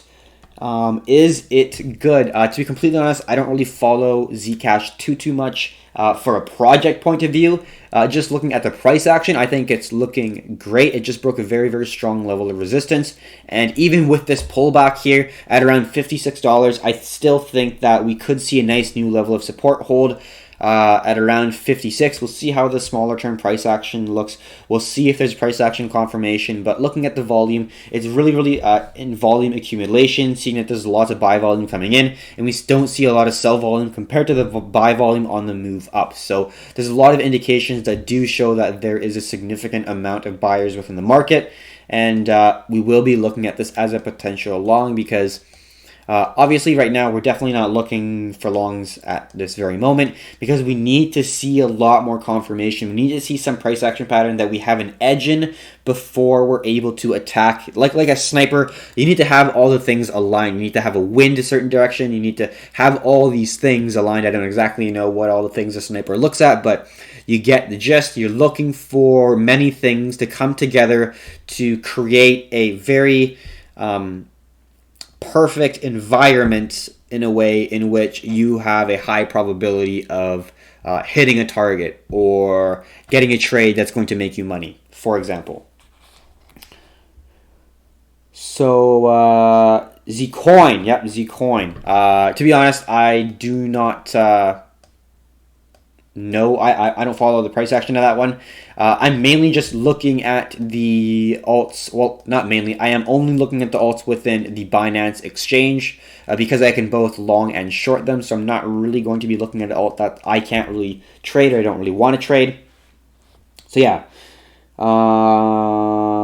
Tristan, if I trade the $1 a day, how many days would it take to have optimal knowledge to trade with 10K? How many days? That's pretty hard. It obviously depends on how much effort you put in, how much work you're going to put in. That's really hard to judge based on a day basis, but I do think just in terms of price action, in terms of the understanding of how to analyze a chart, looking at key levels of supply and demand, understanding market structure, seeing higher highs and higher lows, seeing squeezes in the price, I think you could probably learn that in like 2 months, month and a half. To actually to a point where you're like able to explain it to someone, and it's not just like some level where like you can kind of understand it but you can't explain it. Like you gotta get to a point where you can at least explain it to someone who doesn't understand it at all. So I'd say like a month and a half, 2 months. The big challenge as a trader is definitely the psychological aspect. of being a trader. If you got to accept the fact that it's a probabilistic system. In a series of trades, you'll make money, but you can't have control over when you make money. You cannot. You have a system that makes you money over a series of trades, but you don't have any edge on one particular trade unless you have some fundamental news or some insider news or something. But for any one trade, you only have a probability of it being correct. You can have a higher probability if there's more areas of confluence, if there's more things lining up that can verify your decision, but there's no guarantee. There's no 100% guarantee that you're going to be right on any given trade. Hey, what's up, guys? Hey, Texas Ports fan, the S there. So, yeah, this is an status coin. I don't know status coin either, Mr. JP. So if anyone else is joining, also within the YouTube Live, we are hosting a YouTube Live here as well. If anyone is within the YouTube Live or TikTok, please just drop a comment and we'll be happy to answer it. This is basically an absolutely free webinar. If you'd like to learn more about trading, if you want to learn what a trend line is, if you want to learn about risk management, if you want to learn about the macro price action of Bitcoin, if you want to learn about the psychology of trading, we'll really go over kind of anything that you're interested in, as long as it's relevant with what we're trying to talk about or what the discussion is about. So I don't really see much else coming in the comments here. We'll wait for a little bit longer here, and if we don't really see any other comments, really anything, like, don't be shy. If it's relevant, we will be covering it. If you're interested in learning, if you have a system yourself, like if you're like, I use Ichimoku Cloud, I use MACDs, I use crossing of the certain different moving averages one over the other, I don't know, whatever system that you use, like, just that would be pretty interesting. So we got a couple other here's. IOTA hack, talk about that. Just want to talk about a bunch of fundamentals. So we're not really seeing much more information. Sorry, JP, I think I don't know too much about the IO hack, to be completely honest. As a trader, first, I am looking at price action always. And then I will look into the fundamentals if I need to, like, for example, the Matic trick that we had. But 9 times out of 10, I will follow price action. Price action is king. I am a trader first. I don't follow fundamentals nearly as much as I think what you classify a lot of different traders, because of the fact that unless it's a catalyst news, you're not going to be able to use it. Like, for example, if you are trying to use Catalyst as a hedge in the market, you have to get that information before anyone else, or you're trading with the same edge as me, because if there's some positive news that happened within the market, the price action will show for it, right? The buyers are going to be coming into the market, and then there's going to be some higher RVOL, some higher buy pressure coming into the market, which will then give me a signal, oh, there's more buy pressure, oh, there's more RVOL, oh, there's making higher highs and higher lows, oh, it's giving me indication that there's buyers in the market. Okay, now let's look for continuation patterns. Well, I don't need some news to tell me that. I can see it within the price action. Same thing for the short side. If there's some catalyst that is giving me indications, or fundamentally that it's bearish, that the price could potentially go down, then the price is going to signal that it's going to move down. It's going to get a massive kill candle. It's going to give me a lot of volume to the downside. It's going to give me some lower highs and lower lows. It's going to be breaking supports, holding resistances, making structural lower lows and lower highs. The market structure will give me that information without me really needing to know the fundamentals. It's great to know 100%. Marriage of FA, fundamental analysis, with TA, technical analysis, is the best way to go about navigating as an investor and trader, 100%. But for the day-to-day small stuff, I'm not looking at every minute detail of every project, because for a lot of the time, the price action will give me enough information in order for me to make the actions and for me to make the decisions in the market.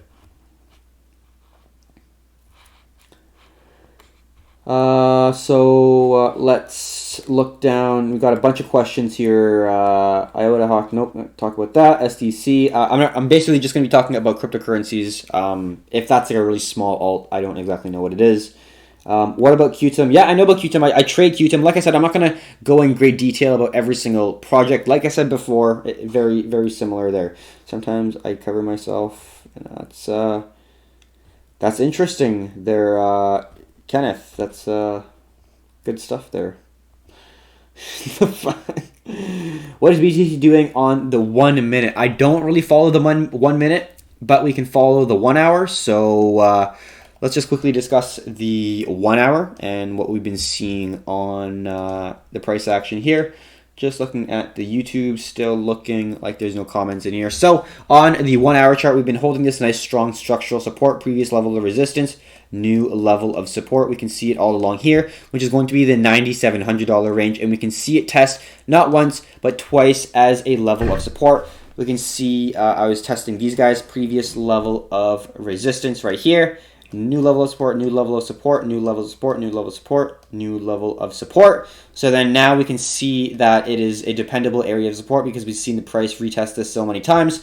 And we currently are seeing the price test this once with a huge wick to the downside, signifying lots of buy pressure in the market. And then a second wick really showing the dependability of that level of support. And then what we're also seeing is to see the lower high. So this is a high here. This is a lower high. This is a lower high. This is a lower high. This is a lower high. And we're seeing the price getting squeezed because this is a dependable area of support, as we can talk about in the previous price action, and we're seeing the price squeeze because we're seeing these lower highs. So we see two descending zones connected lower highs. We see one that is a little bit more dependable. This one right here is a little bit more dependable, whereas this one right here is a little bit less dependable because we only see two touch points. We really see only one anchor point and the first level of sensitivity where it respected the zone, whereas this one, the next one, we see as the anchor point, and then we see one touch, and then we see two touch. So we see overall three touches, which is a potentially dependable zone. And once we're able to get that third touch we're looking for, so if we're able to see the price come and test this high again like here and get that next level of rejection, then we can call it a dependable zone and we can use it to potentially risk off of. So that is the overall hour chart here. We're still waiting. We're seeing the price gain a little bit more buy volume, but we really want to see the price break this descending zone. We really want to first see it test this zone initially for a resistance, reject it, push back down, and then we're looking for the price to break the zone, potentially forming a nice higher high, and then we're looking to enter on the higher low when it's at the completion of the exhaustion zone, when it's at the completion of the retest, when we've actually validated that there's now buyers back within the market, going to push the price up. Options plays, day trading. So Mr. Texas, so we do have the derivatives market, which is BitMEX and Bybit, which allows up to 100 times leverage on some alts. There's Ethereum, Bitcoin, Tron for BitMEX. There's XRP, EOS for Bybit. But you do have, they are derivative exchanges, so they're not a margin or a normal exchange. So it is in the options world because it's a derivative, but I don't really use Bybit or Binance, I don't use Bybit or BitMEX too much. I use Binance mainly for my trading, but you can use options to have exposure in the markets, very, very much so. But I don't really day trade so much. Option plays is better than day trading. Yeah, it depends what you're trading. If you're talking about equities, that definitely makes sense. I see your point of view there. Let's see here what other questions we've had.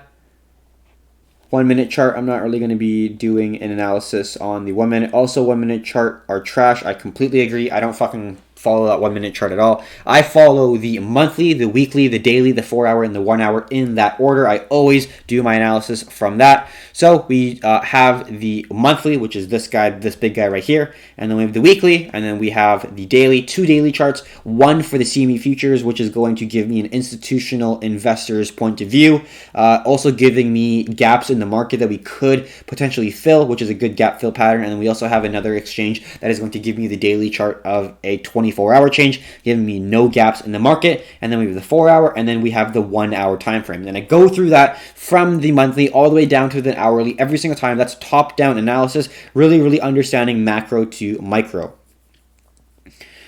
Also, 1 minute chart are trash. I complete $500 fall is nothing. Virtual bacon. Hey, what's up, man? $500 falls Nothing. Completely agree. Yeah, volatile as hell for sure. We've been doing that for over a month. Very true.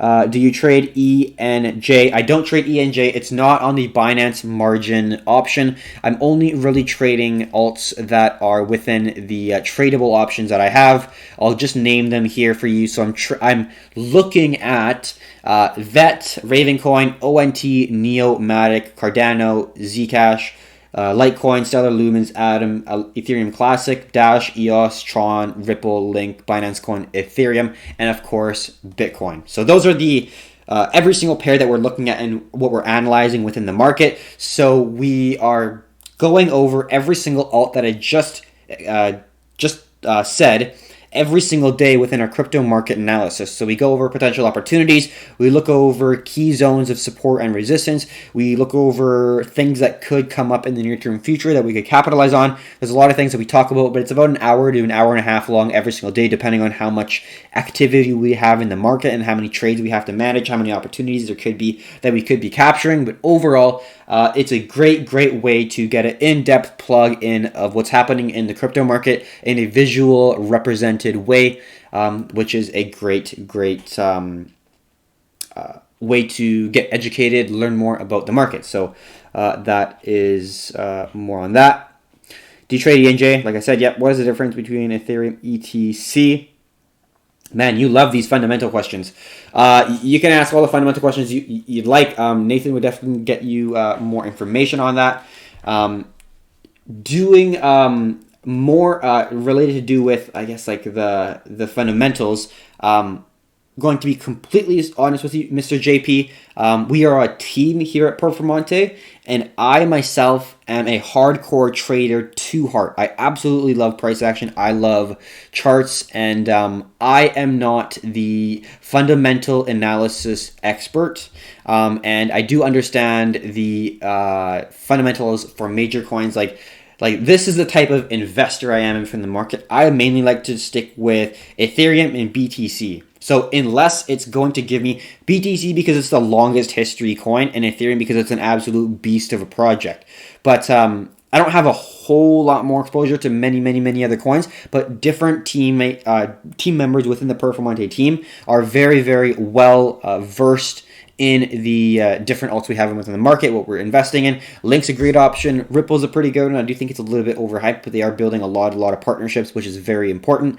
But overall, just definitely something to keep in mind. I'm Keith in the Discord. I am the head trader, you could say, but I fucking love trading. But I am a trader first and a cryptocurrency enthusiast second. So now, hello, Vin H. Sint, sort of. There you go.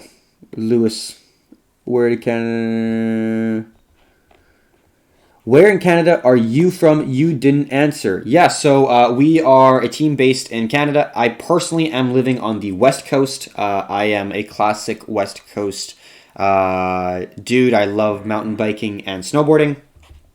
But yeah, cryptos they're phenomenal. I absolutely love them, and I love the space. But to me, let's just say this: if some quantum computer was able to hack the cryptography that is within the blockchain network, and basically the blockchain technology became something that was obsolete because of some quantum computer, let's say some hypothetical world, I would be upset 100%. But I would just stick to trading either FX or stocks, where my heart and soul is in being a trader, and I have a lot of interest in cryptocurrencies, but I'm a trader through and through in the bottom of my heart. So that's kind of my number one kind of passion I have in life is basically being the best analyst I can possibly be in the cryptocurrency market. But like I said before, I am a trader first and foremost. So If you want to ask why, that's not a problem. But Nathan's definitely a phenomenal fundamental analyst, and that's why it's so great to have a team. Where if it's just one individual, like for example, if I was the only person running Performante, I would not be very strong in the fundamental aspect of things, but I'd be very strong in the technical aspect of things. So then having a team that allows for different strengths to come out all with the same company or the same educator really gives a lot more depth for the amount of education that you're be able to provide compared to if you're a single person, if you're a single educator. That one person has to understand so many different concepts that they're teaching, which makes sense. But think about it: if you are going to school to become anything, are you going to have a single teacher give you every single piece of information that you need in order to successfully get your degree? Well, of course not. You have different professors, you have different teachers for different subjects. And that's kind of what we are doing with Performante, because I am 100% technical analyst. I live, breathe charts, but I wouldn't be the number one go-to guy for a fundamental overview on a coin or token. Whereas if you want to break down a chart or go over anything revolving trading, I'm definitely a guy. So it's great to have different individuals within a team that you can access for a very cheap fee that is able to really give you that range of expertise. So let's move on to different. Where are you? Yeah, so BC, West Coast. I'm not. We are not going to give you our exact address, but we are living in the West Coast of Canada, Mr. JP. So I can't give you I'm not going to give you my exact address, but we are living in British Columbia, West Coast of Canada, and we don't want to, in a sense, exploit the love we have for anonymity. Being anonymous in a sense, because there's a level of freedom with it and a level of security.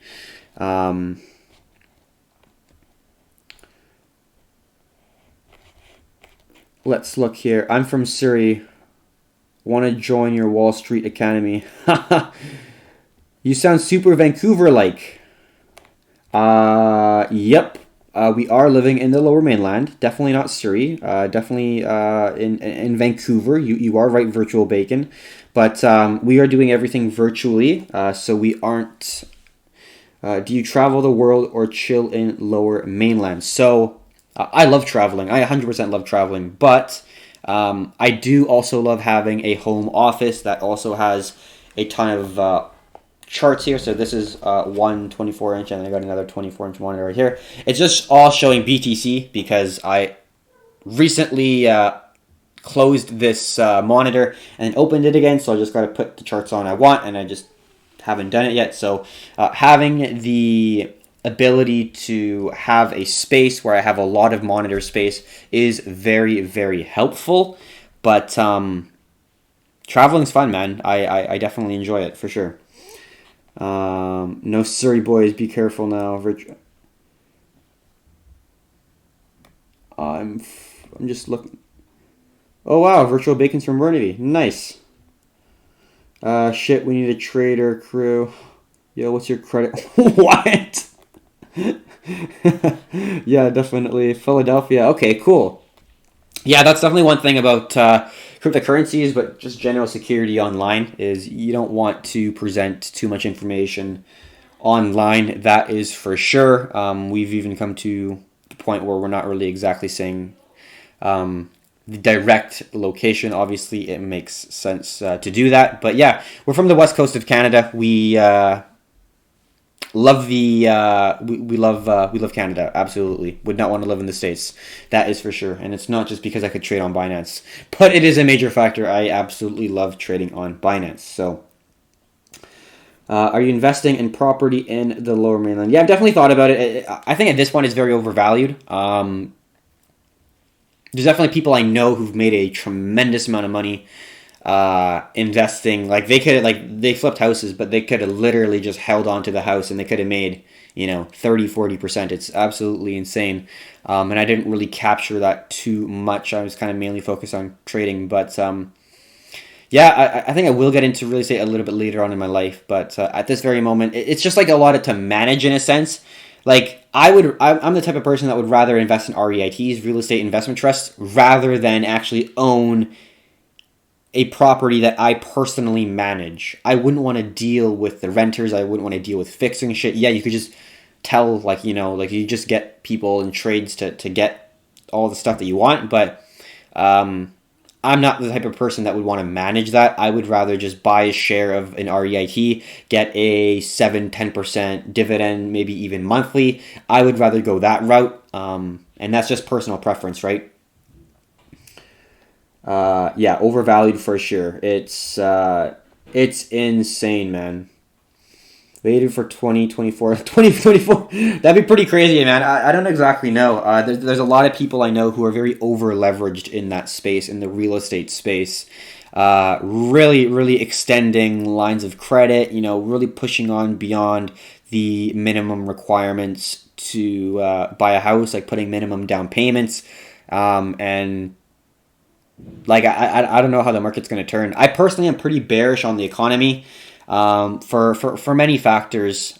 Just looking at the long term business cycle, short term business cycle, we haven't had a recession in 10 years. The 2008 recession should have been greater, should have been more significant, should have been worse in terms of the magnitude, but the two things that the Fed did, one being put interest rates to basically zero, and then two, completely abolish anything what the balance sheet had, and just like print, I don't know how much money, a shit ton of money, print a tremendous, tremendous amount of money with quantitative easings. And they try to tighten it a little bit, and then that was kind of in 2016 by burning a little bit of cash, but they couldn't do it. And then the stock market in 2016 kind of halted a little bit, and then now they're trying to wind down the balance sheet a little bit, but like it's insane. I am very, very bearish on the global economy, and it's crazy that the U.S. stock market is rallying so high. I can't believe it, to be honest. I don't have any exposure in the U.S. market. To be honest, I took all my money out of the stocks. I was expecting something after 2018, that major, major pullback right before Christmas there. But surprisingly, nothing happened. We kept on roaring up. We have massive repo operations, obviously, continuing within the U.S. banks and different institutions. So there is a shortage of liquidity. There is a shortage of cash within the markets. So that is a signification that we could have some shortage in case something happens, like we saw in 2008. They were conducting the same repo operations back in 2008 as well. So let's just look. We saw a huge dump on Basement. Love your content. Yeah, no problem. Thank you very much. We really appreciate it.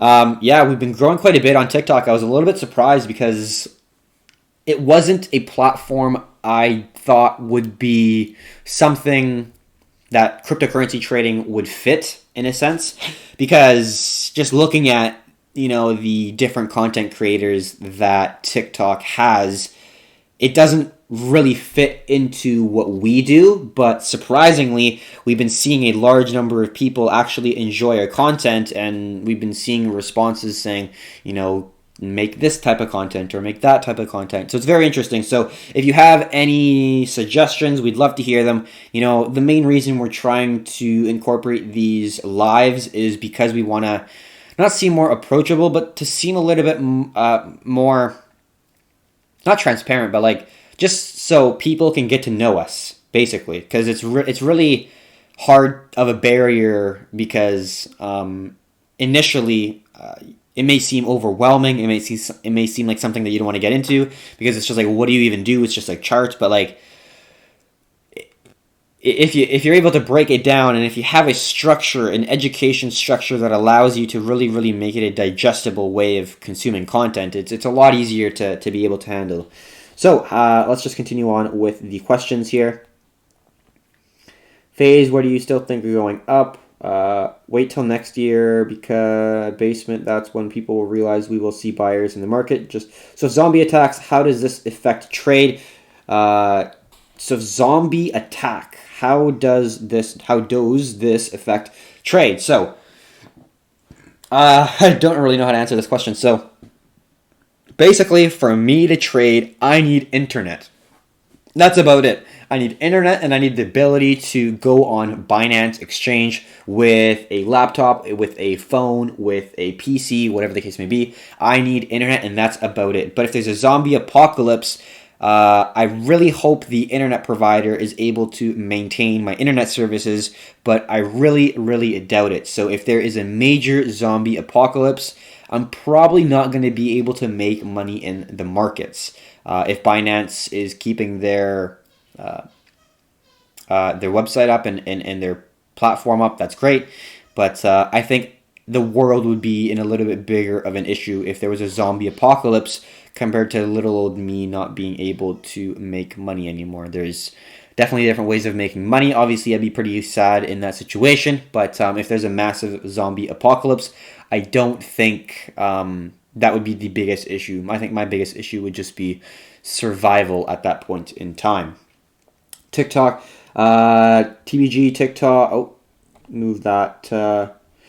To be honest, TikTok fits amazingly well with trading. Really, yeah, I kind of didn't think so. Like I like the editing system with it to some degree more than Instagram, but the education part of it I think was a little bit challenging because it's only a minute, and like a lot of people do have an issue with having TikTok only be a minute long, so we're not really able to provide as much knowledge as we can in a single video in a sense. But we do what we can for sure. We do what we can. But I'm happy that you think that TikTok fits amazingly with trading because I definitely do appreciate it for sure. Someone sent me a TikTok. I don't exactly know what that means. Sent you. I don't know exactly. This is the first time we've ever done a TikTok live. Also, I don't exactly know what that means. But I think will in the future here. Let's just scroll down. Continue on our journey of answering questions here. So I don't know what sent TikTok is. Austin, thank you for sending me whatever you sent me. I don't exactly know what it is. You get straight to the point with TikTok. That's. Do you invest vacant farms land? Is it a good investment? I do not invest in any vacant farmlands. No, I do not. Like I said before, I don't want to be doing any of the physical stuff. I'd rather invest in REITs where I can just invest in a share or some structure where I just put capital in and I extract some dividend or some amount of money every month. I'd rather do that than actually managing it. So. Kick in, then we are officially started. Bear run for housing market. Reverse trend starts 24. Yeah, I don't exactly know. I don't really have a whole tap into the real estate market here. But we'll see. Do you invest in vacant? No, I already said that. And Austin, thank you for sending them whatever they are. You get straight to the point with TikToks. Yeah, I definitely fucking get straight to the point with TikToks. People just bullshit too much. Yep, survival. Maybe invest in camping gear. Yeah, I guess I should be investing in camping gear if there's a zombie apocalypse, but I do not think there's a zombie apocalypse right now. If there is, that really sucks for us, but I'm going to stay optimistic.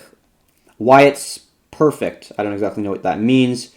Thank you very much for following me, not Mike Pence 69. For anyone who has followed me or followed us, not just me, but followed the Performante team in the past, thank you very much. We really appreciate the community that we're building, the people that are following us, and we are going to start to make these TikTok lives a little bit more. If you've already joined, I already see that there's 22 people online. If you have a question about trading, cryptocurrencies, investing, entrepreneurial endeavors, kind of anything involving us or trading, definitely answer within the comments, and we'll be happy to answer them as we continue. So, when did you start trading? So, a little over 4 years ago, or more than 4 years and a half-ish. So around there. So around there is when I started trading. Beforehand, I traded stocks. So a little bit beforehand, I traded stocks and Forex. But that's when I really got started trading in the cryptocurrency market, where I started trading on BitMEX and really focusing and diving in. But beforehand, I did trade stocks a little bit, but it was more or less not really day trading and actively trading. I wasn't as active as a day trader or even a swing trader. It was more of the Benjamin Graham kind of approach. If you know who Benjamin Graham is, he is a value investor that Warren Buffett learned from, and I do like the value investing method, but for me it was just way too long. It was way too time consuming for reading over massive amounts of different reports like the 10K and 10Q reports. I would just rather look at charts. I absolutely love charts. So that is that. How was your first year? Definitely not profitable. That is for sure. Really tough year for my first year. I didn't really make any money whatsoever. Second year is a lot better. Second year is when you start to really find your consistency, in my opinion.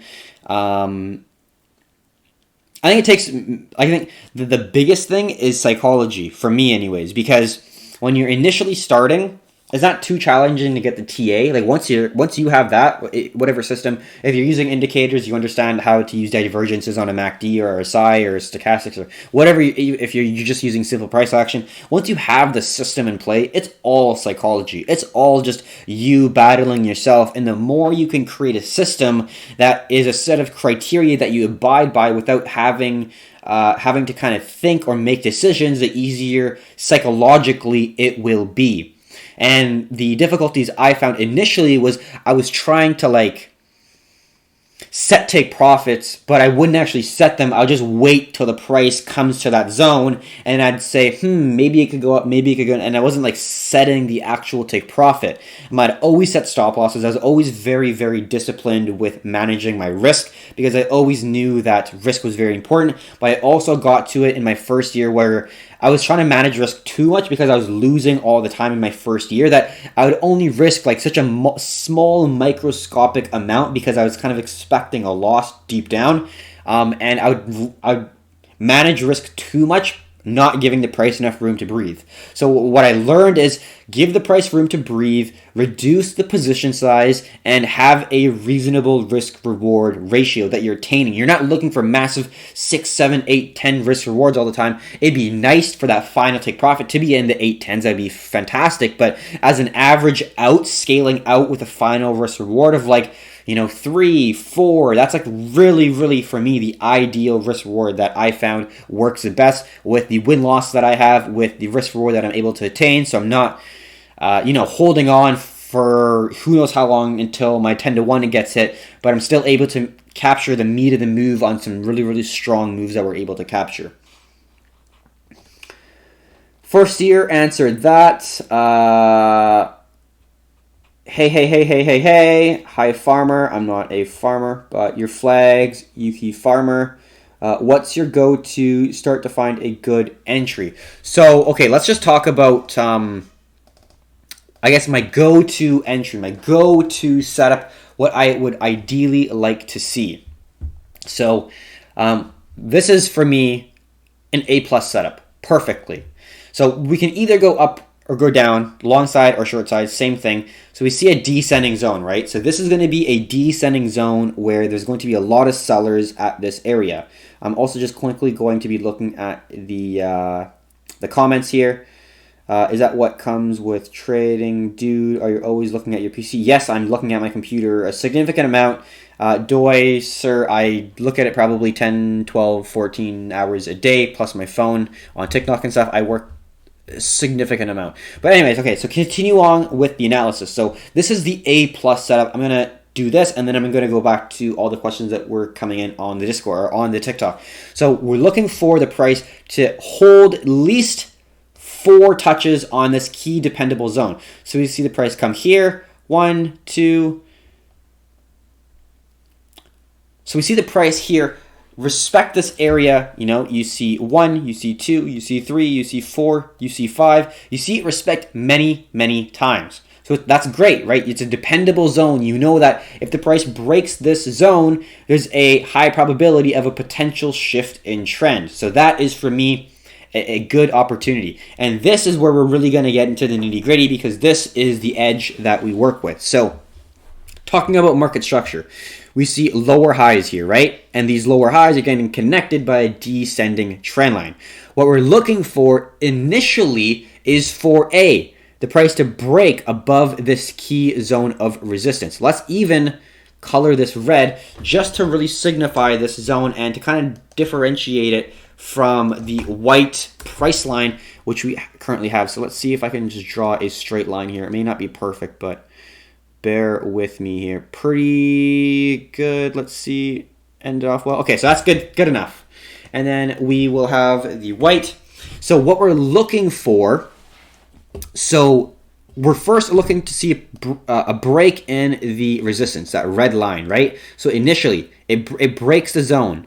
There's our first indication. Okay, now our eyes are a little bit more open, our eyes are a little bit more peeled. Now we're looking, okay, we see a little bit more, we have a little bit more interest. But what are we looking for? We're looking for the price to fully break above the previous market structure high, which is this guy right here. So we want the price to break above the market structure. So we need the price to come all the way up here and break that previous market structure, which is higher than here. It broke above that zone, right? So that is initially what we want to see. Now it's completed its impulse move to the upside. So it's made its move to the upside, completed its impulse move, really breaking a key zone. Now what we're looking to see is a higher low. We see a low here, we see a lower low here, we see a lower low here, we see a lower low here. So we see lower lows. What we're looking for is for the price to make a higher low. This is now going to signify that there are now buyers. The market structure is now forming a potential higher high, higher low formation. And we also have a potential resistance here, like so, turn into a new level of support. So now that the price is going to come back and retest as a market structure support because of the previous level of resistance. So then let's say the price holds this zone right here and we start to see a potential double bottom. We see buyers start to enter the market right here. Now we can validate, oh, well, this is a low. This is a higher high from this previous high, and this could be a potential higher low. Well, we also have validation that's a previous level of support. It's a previous level of resistance, so it's now going to be a new level of support. So that's another confirmation that there's buyers within the market, that it's a bullish market that's going to continue towards the upside. And there's a lot of validation. When we get into this zone right here, that is where it gets interesting. We're looking for injections of buy pressure. We're looking for pin bars. We're looking for bullish engulfing candles. We're looking for maybe a nice, if it's zoomed in that zone, we get a push, we get a pullback, we get a nice double bottom, and then we have a previous resistance turn into a new level of support. That would be a good entry point right here. Something that indicates that there's bulls within the market. That is the precise, perfect entry that we'd like to see on a long side and reverse that for a short side. We also obviously have different opportunities. We have squeezes, we have head and shoulders, we have wedges, but this in itself is the simple way of how we navigate a shift in trend. So I hopefully answered your question there. May Dalam Propolis, what's your go-to start to find good entry? So that is that exact answer. I answered you right there, so you're welcome. Ivan said, hey. Hello, Ivan. Doiser, I did answer you as well. Is that what comes with trading? You can trade like intraday traders, day traders. You definitely got to be on the charts. But if you are swing trading, you don't have to be on the charts as much. If I was strictly a trader and I didn't educate people and I didn't have a social media presence, and it's not just me, it's like the Performante team, but me personally, if I just wanted to branch off and just trade alone as a solo trader, I would not need to look at the charts nearly as much. Because I don't need to explain my process, I don't need to explain every trade, I don't need to explain all the things I'm doing. But because I am educating people, because I am doing what we are doing here at Performante, I am on the chart, I am on the computer, I'm on the charts a lot more than, I guess, what you call an average trader. So, let's see. That comes with trade. What was your win rate ratio from year 1 to year 2? Okay, so year 1, definitely I was in like probably the 15%, so I was winning 15% of the time. I was not winning much. I was obviously, as a new trader, you are not going to be very good. I was really not good when I started, for sure. Year 2 was a lot better. I think I was in the 40s or 50s at that point. A little bit 30s. The risk reward is a really major thing that matters, because the win-loss is important, but the amount of money you win versus lose is going to be key, because that will kind of define how much you need to win. So they do go hand in hand. It's not just win rate. It's not just risk reward. They go hand in hand. It's a relationship, and you need to kind of have a healthy balance between the two. A lot of people joined. Welcome, welcome, welcome. How about Litecoin? Yeah, we can take a quick look right now. I'm just going to see how much more. We don't have that many more, what's it called? Questions or kind of comments within the market here. So Litecoin is right here. We'll just quickly discuss the price action of Litecoin. We'll just zoom this out a little bit further. So on the weekly chart here, we can just, let's just remove all drawings here. So let's talk about the weekly chart of Litecoin. So we have, let's just talk about major key levels of support and resistance. We got a major key level of support at around $44 range. That's going to be the lowest point that we got at a level of support. And we got our major all-time low at around $23. And we also have a major key level of resistance at around here, around 88. So then we also are looking for a mid-range zone that we're going to be able to work with, which is going to be around right here. So that's our weekly. Moving on to the daily. So just speaking about the daily now, we just broken above our major structure, and we'll just refine it within the daily chart right here. So we got this zone right here, and we also have this zone right here. So we'll talk about market structure now, just making sure that everyone understands. Yes, it's 100% possible to have a one-on-one talk someday. That is not a problem. We can create that within our Discord. It is a community of 1,400 people or plus 1,400 people. So we see, just talking about Litecoin, we see nice market structure, higher highs and higher lows. This is a nice higher high. This is a higher low. This is a nice higher high. This is a nice higher low. This is a nice higher high. So overall, we're making nice higher highs and higher lows. We are seeing a quite significant pullback. We see a nice very strong pullback right here, but it's still holding our previous market structure resistance. We see a nice resistance right here. It's not perfect, but looking at the previous market structure, this is a pretty significant zone within the chart. So we can see, yes, this is a potential zone where areas where buyers are going to be potentially located. And zooming in, we do see that there's already buyers indicated with this initial pullback to retest that as a nice level of support. So we got a nice little area there that we have as a zone of buy pressure. And just looking at the overall structure of the market, zooming back a little bit, we do see the overall momentum and structure of this chart is still bullish, and there is more buy volume coming in when the buyers are moving the price to the upside than there are sell pressure when the sellers are moving the price to the downside, signifying that there's buy volume, or there's a volume accumulation coming in, which is a bullish indication. There's more buyers holding the pair instead of the sellers distributing it into the market. So the daily looks pretty strong. We got a significant pullback, but like BTC, we are looking for a potential entry to back to the upside. And let's see on the 4 hour if we can potentially see any entries. We're looking for lower high, lower lows, because we want to see a pullback and we want to enter at the completion of the pullback, or what you call completion of the exhaustion phase, right before the next impulse phase to the upside. Not a whole lot more in the 4 hour. We just see a consolidation to the downside, and then now we will look on the 1 hour, because I think it does look a little bit more interesting on the 1 hour. So let's see if I can connect any trend lines here. We got our trend line, and then let's just see if there's any zones that get respected multiple times. We see initially right there, we see the price get respected 3 times at this key area.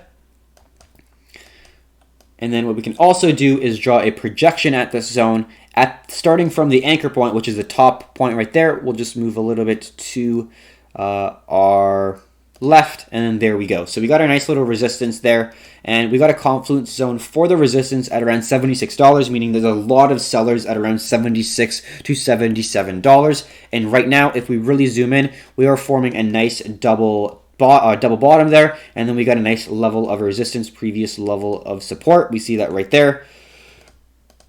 So in a situation that we could be looking for a long, what would we be looking for? So let's talk about market structure and what we're looking for within the market. But before we do this, I'm just quickly going to be looking at the chat.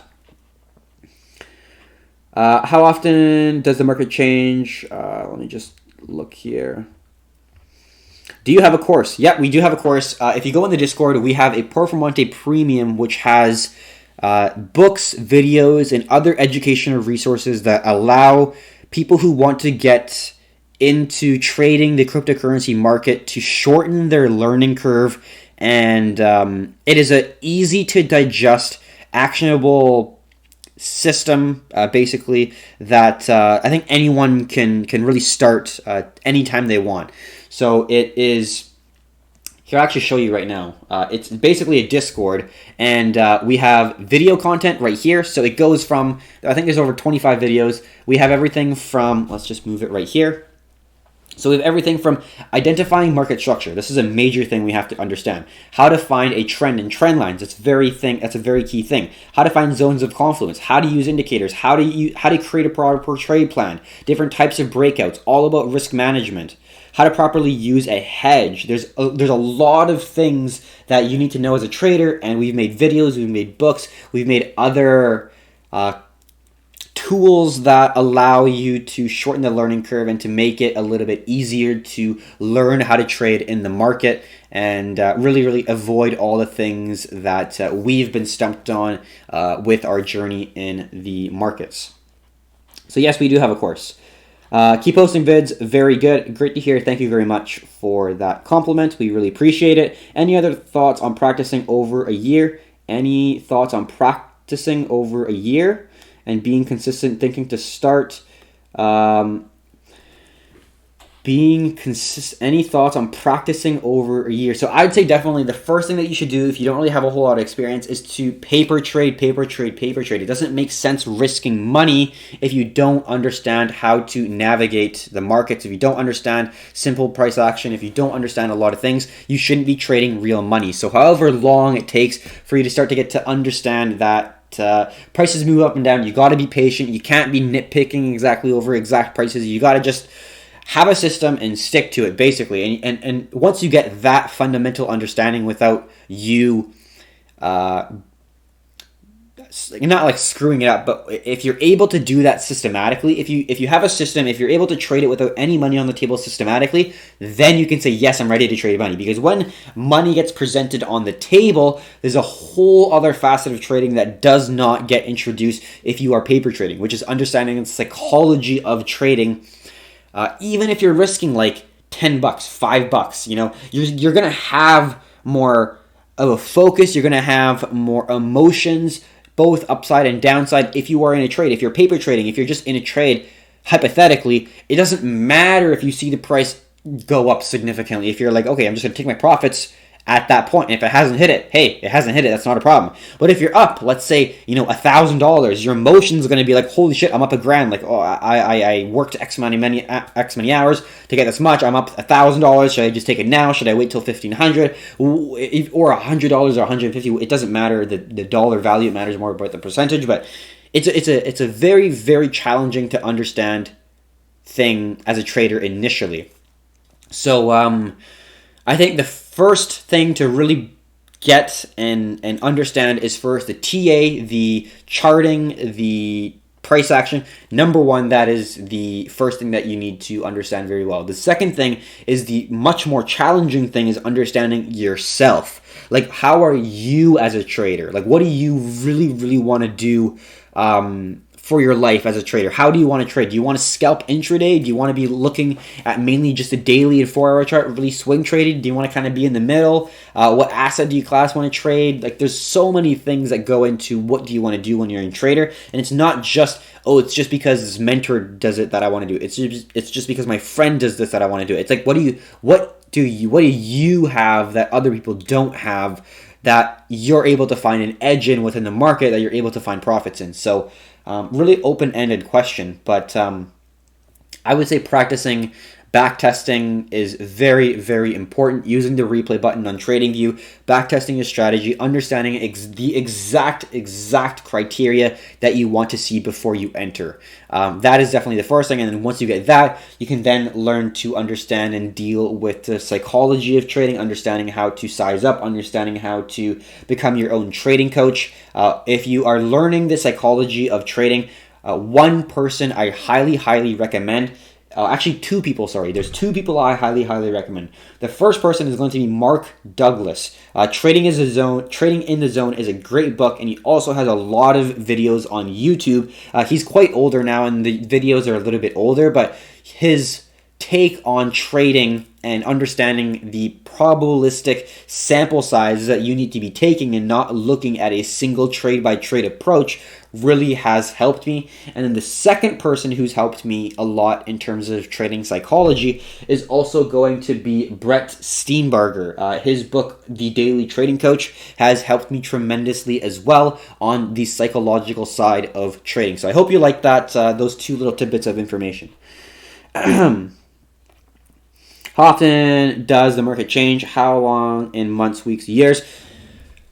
Market change. So like in terms of macro, actually this is a good chart right here because the market does change. There are consolidation phases, there are bullish markets, and there are bearish markets. So and you can see right here, there are bullish, bearish, and consolidation phases. And you can see this is a huge bullish phase that appeared here. And then there was a bearish phase. And then there was a small area of consolidation, and then we saw the bullish run continue, and then once we broke the all-time high, we kind of got a parabolic move. And there are different times within the market, but I would say, I don't exactly know. Let's just look. December to December, and then kind of the consolidation phase is like March 29th, so maybe like 8 months. I don't exactly know, but like, I personally don't go too far ahead of myself as a trader, if that makes sense. So I'll look at the different time frames, the monthly, the weekly, the daily, the 4 hour, the 1 hour, but I'm not going to be trying to make a trade that's going to be looking at the next 2 years in a way. Like I have my certain setups I have that are going to last me a day or 6 days, or it's kind of something in between that's going to be a swing trade. And I really like to stick to that, and I'll use every time frame, but I'm not going to be, analyzing what Bitcoin is going to be at in 2022 because I can't control that. I'm not going to be sitting here for the next, 2 years waiting for that to happen. I'm going to be trading, every week and just trading the volatility. If it's going up, I'm going to be longing. If it's going to be going down, I'm going to be shorting. Whatever the case may be, it's a volatile market. I just care that it's moving. That's kind of the attitude that I have with the markets. But you can definitely see the macro shifts on the monthly and weekly charts. So if you're asking the question, how to tell market shifts, how to really see which way the overall macro structure is going, look at the monthly and weekly chart, and that will determine which way you're going. The daily is kind of like the smallest time frame that I think that you would want to see for a more macro view of the structure of the time frame, and the 4 hour and the hour will kind of give you more of the market structure, the potential executions that you could have, and the impulse and corrective moves within the market structure. All right, so now going back to the questions here. Do you have a course? Already answered that, blah, blah, blah. Are you Crypto Kirby? I do not know who that is, so no, I'm not. A lot of people join. Yeah, that's sweet. What is your TikTok? Do you have your own? Yeah, so this is our TikTok. Performante is our TikTok. Do you have a course? Yes, we do. We've already answered that. Are you Crypto Kirby? I don't know who that is. No, I'm not. I've been paper trading for over a year. That's great to hear, man. That's awesome. If you enter our Discord, it's absolutely free. Definitely hit us up. We absolutely love talking all things trading, even if it's not crypto. We still like talking to people in the Forex or stocks market, which if you're not in crypto, probably one of those are the asset class that you are trading in. Mark, I do not know who Mark. Artalk, Mark.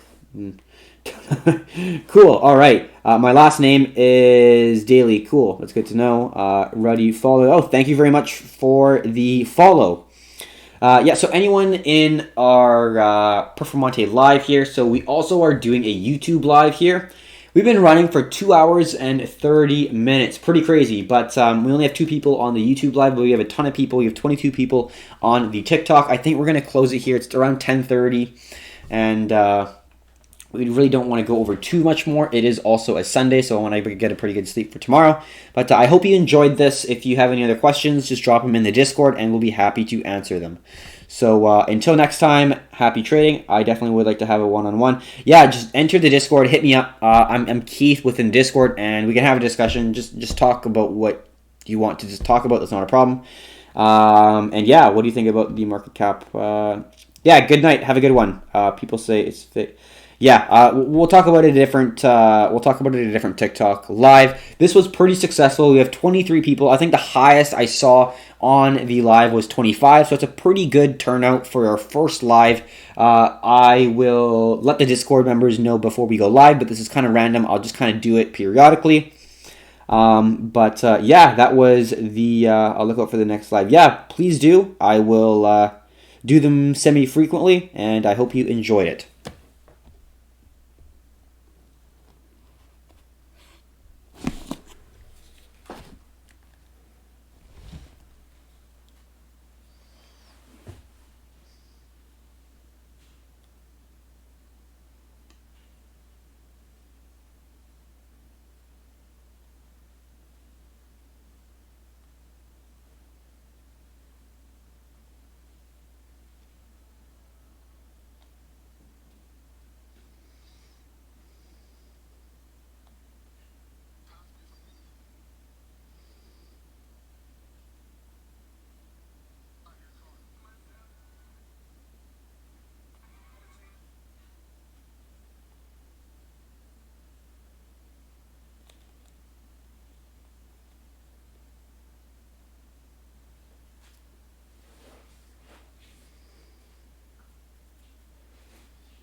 Oh, totally forgot. I'm on YouTube. I will close this off as well.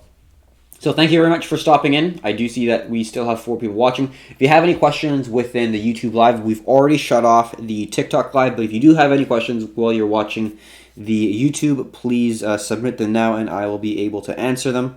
But if you do not really answer anything, I probably will close this very shortly.